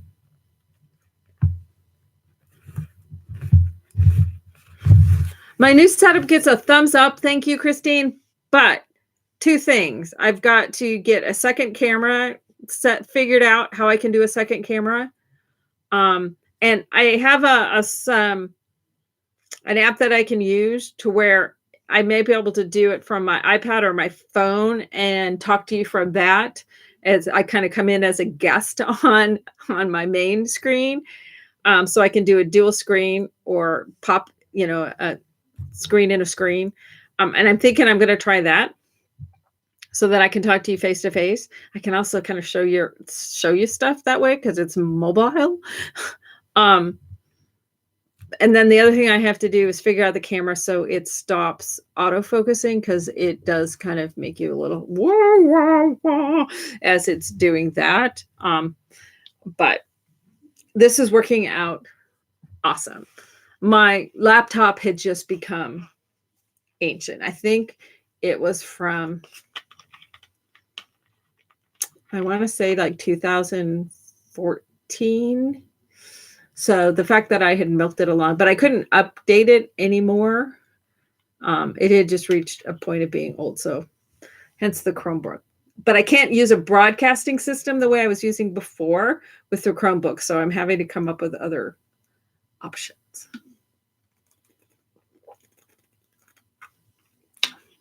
What do you mean meeting using? I was leading edge on Ustream. I was one of the first Ustreamers that switched over to YouTube. I mean, I've been using gaming software that broadcasts. So I'm a tech genius. Y'all know that. And I have a bridge I can sell you.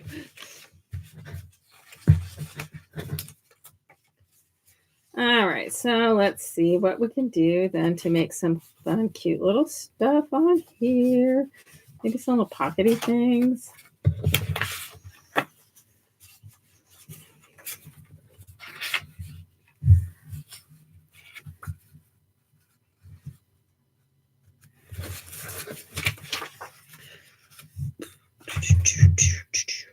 Let's use this one.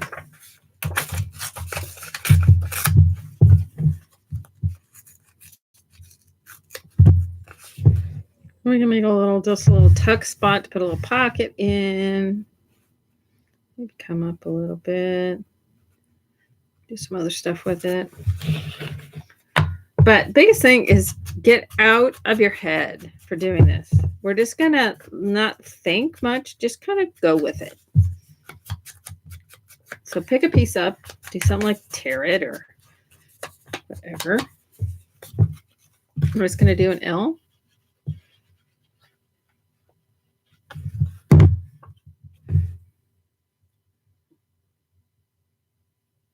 I was going to go up a little higher, but it wasn't meant to be, so we're not.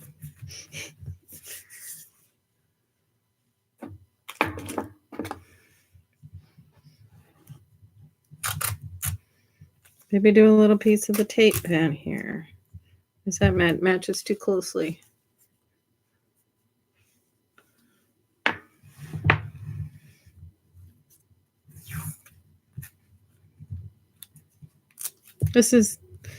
This is the green I used in the other one. It matches pretty closely.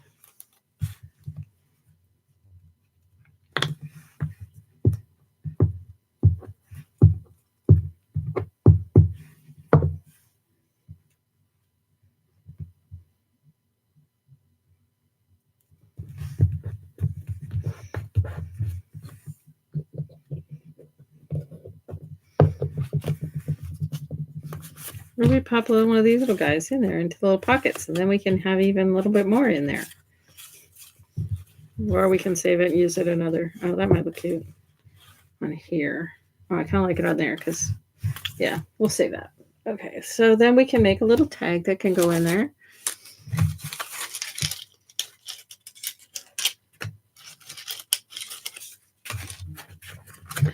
We can have one of these little graphic 45 ones. We can do some little doodahs up here. Let's see. I didn't think to grab. I have a. Oh, you're gonna just die when I pull this basket out. This is most my basket of my magic basket. It's got holy moly tons of goodies in it. It's got all sorts of stuff in it.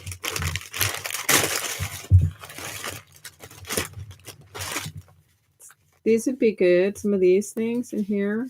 These are some Bo Bunny little card thingies.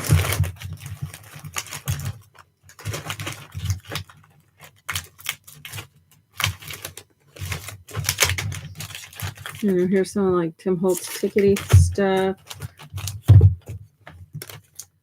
Here's some actual ticket stuff. These would work good. Doing all this vintage stuff.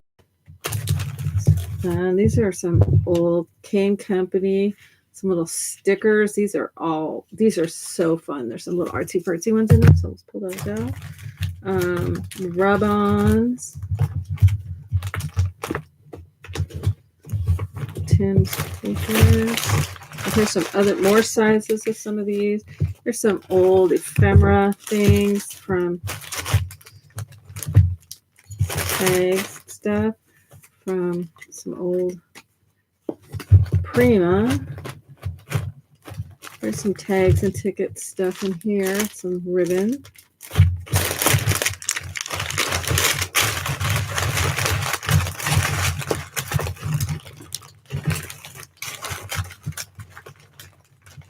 There's some more of those little things. Those are perfect size for this. Some other tags. And you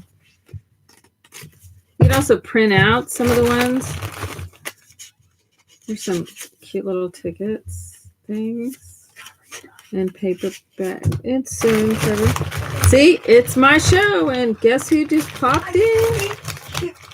Done, so I don't pop in again. I tried to avoid doing it twice.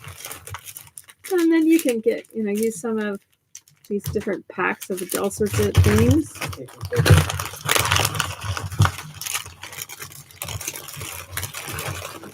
There's wires, there's flowers, there's tags, there's more tickets.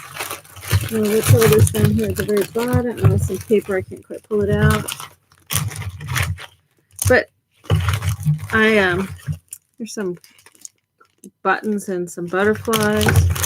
This is a basket that anything that just kind of fits in with kind of that vintage stuff, I just throw it in this basket. For instance, when I found that whole bunch of Tim Holtz stuff from when I did his did samples for him, this is a piece of embossed a piece of grunge paper that I emboss, and I love this shade of red. And this is something I could probably use it on. Some more of these things. But just about anything that kind of fits thematically. I mean, eensy weensy little tags. This is some stuff from kits from years ago that I got at a place in New York City that we made. These are like some old sequiny type things.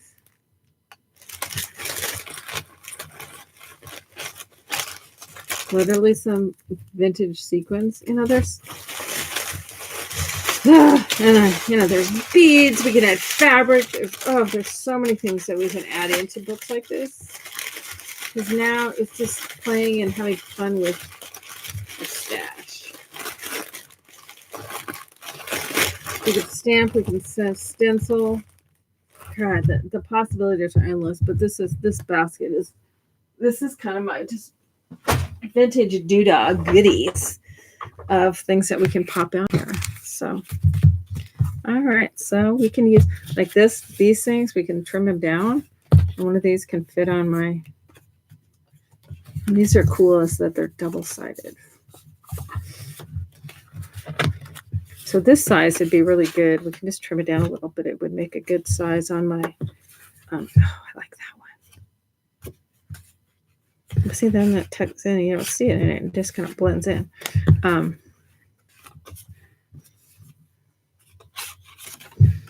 kind of like that yellow one. Ooh, I like that one. Let's go with that one.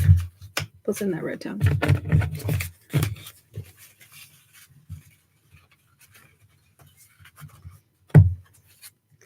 So, oh, Tucker, it's a good thing we don't have smell-o-vision. I love having pets.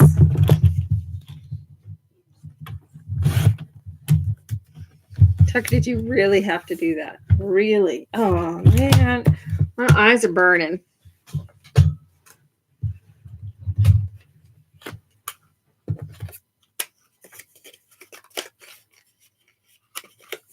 I found several packages of grunge paper and the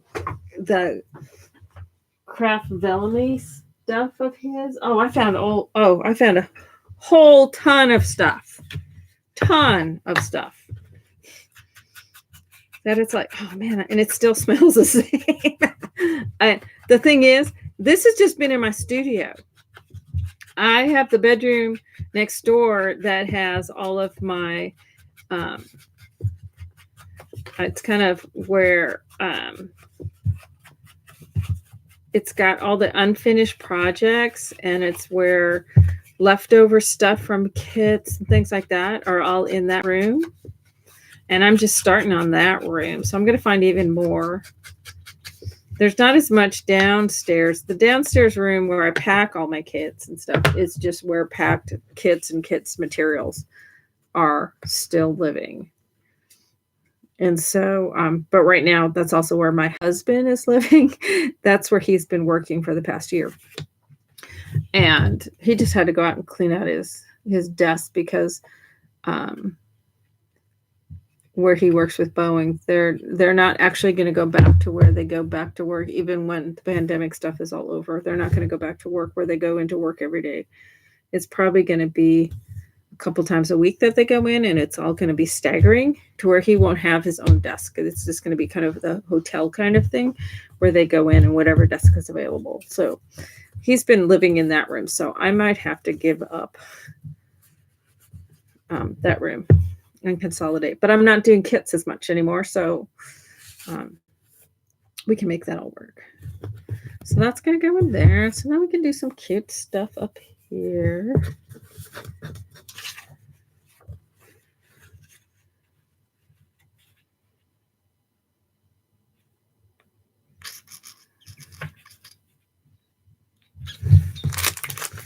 What do we got in here with tickety things? These are also some Seven Gypsies stuff. It's been fun finding all these.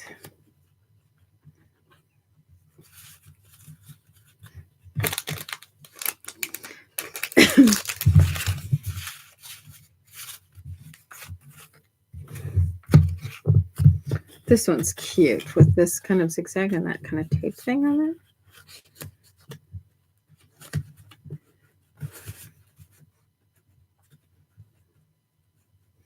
That looks kind of cute.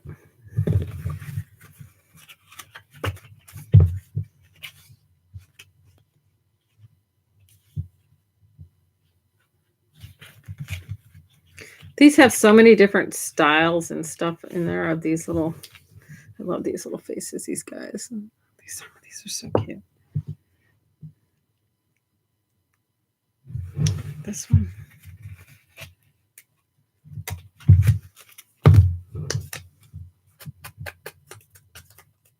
And don't worry about hey, does it look awesome, amazing, incredible? I bet you it does.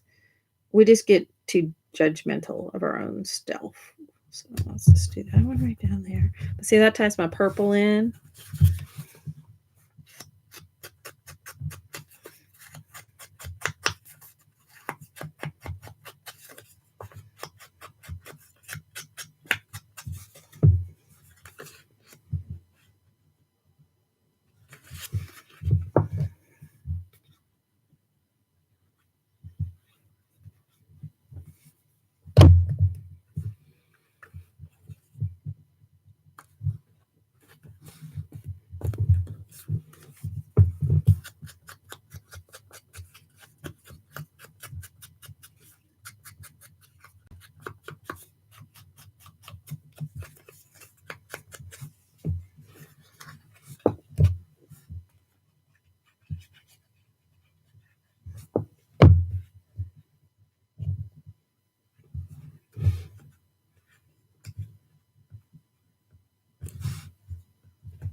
All right, next up is a little bit of ribbon, cord, stringy stuff.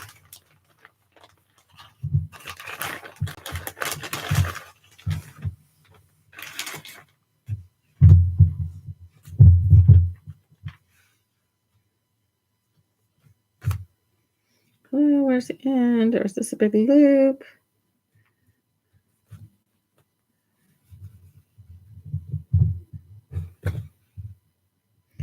I'm not finding where the end is on that one. So.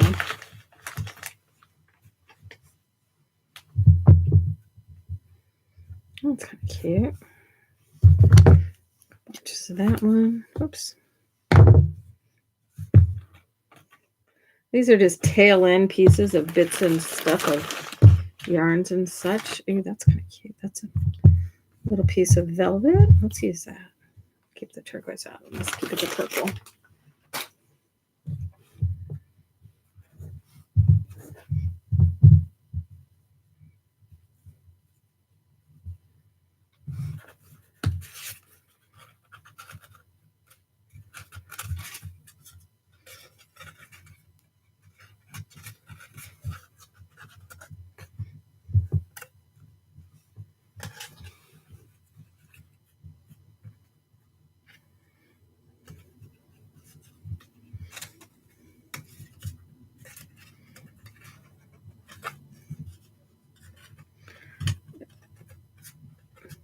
Flip that velveteen so it showed.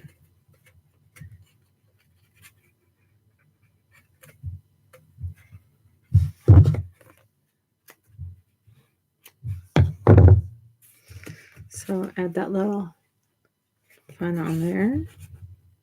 And it would be also fun to do just some little words type things, that whether you cut them out of a book, you made them on your computer and then aged them a little bit. So there we've just kind of collaged a page on there. Quick, easy, nothing super complicated, and it's all stash stuff. Pop that in here a little bit at an angle. And then we also have a spot where we can put a tag in, whether it's a regular kind of tag. You can do a couple of them, depending on how wide you want to go with your book. I mean, I have no problem making it more of a square book so that I have, kind of doing something kind of like that with potentially with my tags is, doing a couple of them like that. Or you can do, I have so many, I have 5 million, it feels like, of these Graphic 45 tags. Thank you, Graphic 45. Can fit that way. You can also shorten it up and put it in sideways. But I kind of like the idea of these two, because then I can make my book end up with my kind of cover being squarish. Because even if I make a wrap cover, I might make a solid back to it to where everything sits on it. And then my cover wraps if it's like soft fabric or quilted or something. We'll see what we end up doing, because, heaven knows I have plenty of fabric and quilting stuff as well. So we can add these little tag guys in here too.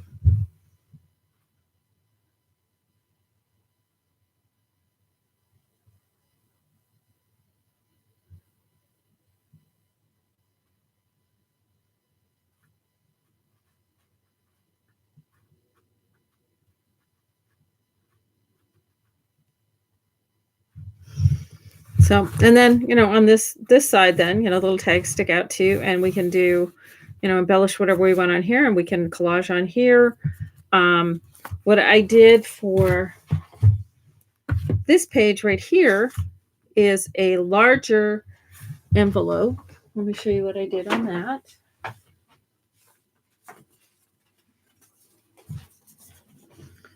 So this is the size of envelope, a little bit larger. And so what I did is I took it. We do the same sort of thing on this one. I just folded it in half.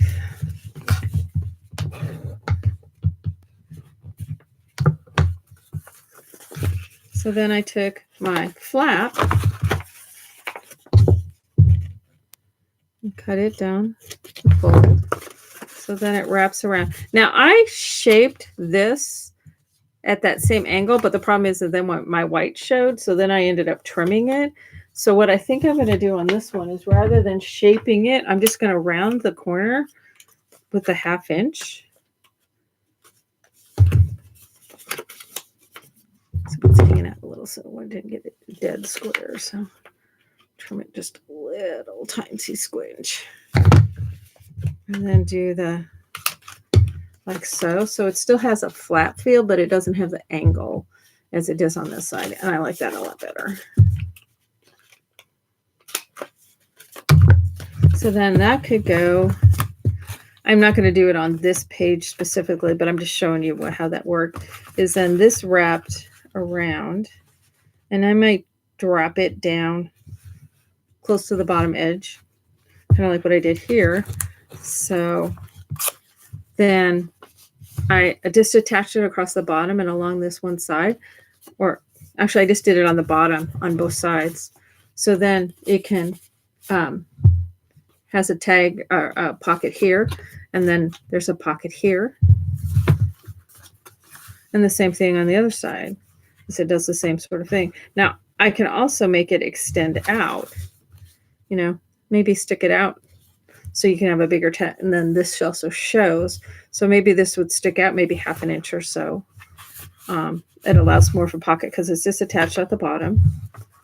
So as you can see in this one, then I did the same sort of little tuck spot to put a tag. Then there's a tag here, and I covered over the inside of the envelopes. You can go back to any of my ancient videos from doing envelopes and how it's attached just to the flap. It's not attached. It extends down into about, right around in here. So it extends down into the envelope, but this one's not attached so that it can move. Because if you attach them both, it doesn't want to fold because it makes it too thick. Whereas this, if you could see it, this part here, which is not attached down. Let me see if I can slip this in between the two layers.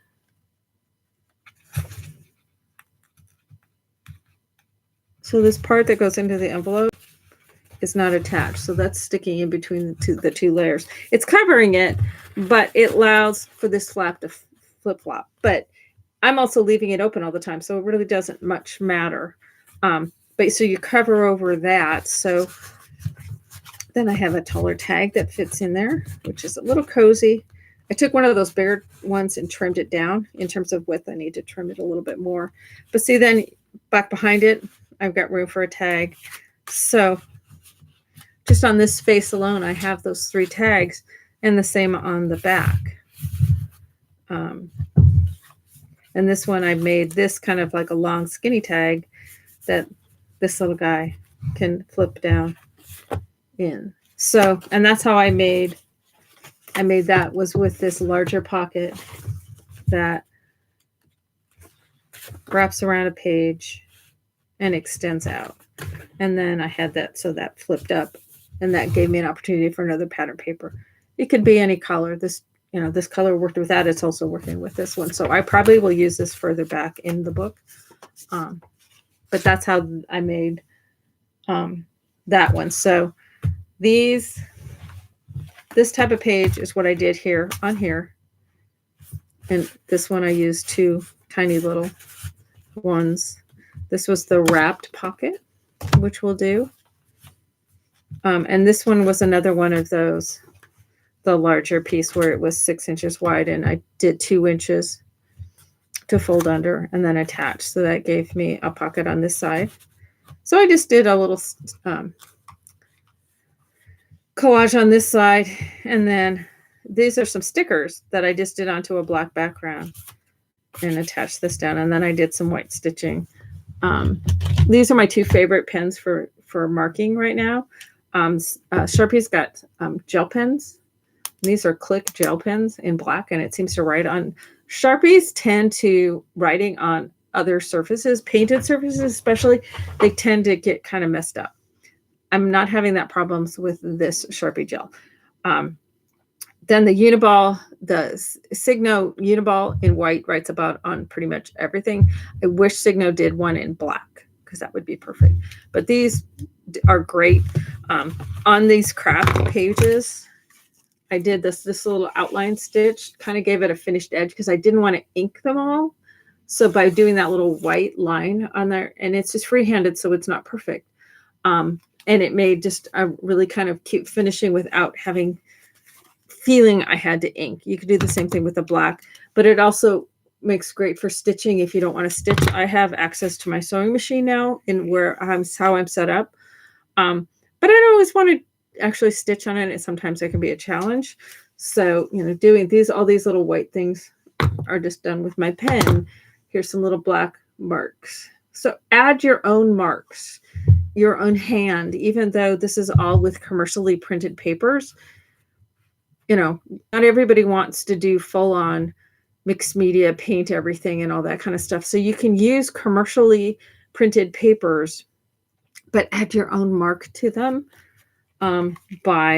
Here I've used a hot pink jelly pen just to add some hot pink, because I got these in hot red, hot pink, and hot green, because I love adding little fluorescent touches. Adds that little pop to things. The other things I like to add some pop are a turquoise and a hot green with colored pencil. And these are Stabilo color pencils. But hot pink, hot red, hot green. These are in a turquoise. Kind of a cheddar color is another good one, but I'm not seeing that one. But even when I was quilting, adding cheddar, hot pink, or turquoise to pretty much anything added just a pop. So I still follow through and doing that same sort of thing. I've added in fluorescent red. It's kind of a reddish orange color. Love that. But yeah, the cheddar color is kind of like this color. So these are the kind of colors that add fun little accent. So having them being in jelly kind of pens that will write on stuff, like here I've got some pink stitching on here. Those are little details that it's hard to see when you're don't have it in your hand. Here I just took the white and I just drew some little loops, some little circles. So even though you're using commercial stuff, you can add your own hand to it, your own mark, and make it unique to you. Of course, you can add more of the tape, the washi tape, the stickers. It's really funny. I also came across a box that had a bunch of my arts pages, papers, drawings, things like that from way back when I was in school the first time. I was definitely, even back in those days, into grids, because one of these days I'll pull this all out and show you a lot of grids. I was doing tons and tons of grid stuff. But this kind of things like this marks that are around this, that was something I did on a lot of stuff. So, even I think with my architecture and so much of my stuff in that, I like a lot of linear elements, even with the kind of serendipitous type of things. So just play a little. Get out of your head and just let yourself do it. That's what's been holding me back for the past probably 8 or 9 months, is I'm just not letting myself play. I'm feeling so much pressure on myself, not from you guys, but on myself, that I've got to do something new and cool and crazy and wild, and because that's what I think that you expect out of me. And it's like, no, they just want to get together and chat and play with something fun. And so that's what I'm doing with this, is I'm forcing myself out of my head. I'm using my stash. So obviously stuff from my stash is something I loved it at one point. So there's got to be something about it that I was attracted to at the time. And so go with that. And so pull stuff out of your stash, because I guarantee you, y'all have one. No matter what you may think, y'all have one. So Anyway, so this one's going to be a little bit softer, more vintage versus the bright. And then we're going to have one that's full on mixed media, painted in all sorts of goo-gaw. So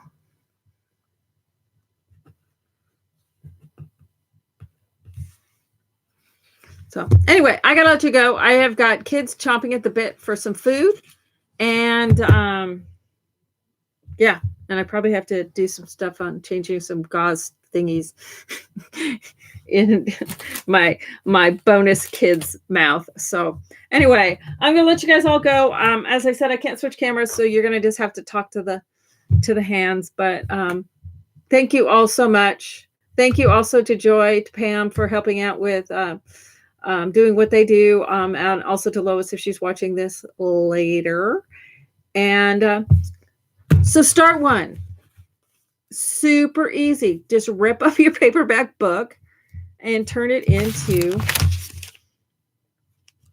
either a little mini album journal or into a signature for a larger one. But as you saw, it's easy and it's fun. Excuse me. And I just I want to see y'all play. So please post over on Paper Doodles, post on Instagram, post it somewhere. Post on Instagram, use either following the Paper Trail or Laura Dennison Designs hashtag. Tag me or whatever so that I make sure I see it. Because I'd love to see. I want to make this group a little bit more interactive to where you guys are also contributing. And I have an idea for this summer. I've got some summer camp ideas coming up for turning us into a little bit more interactive in the future. So, alrighty, guys, gonna see y'all next Friday. So, love y'all bunches. Bye for now.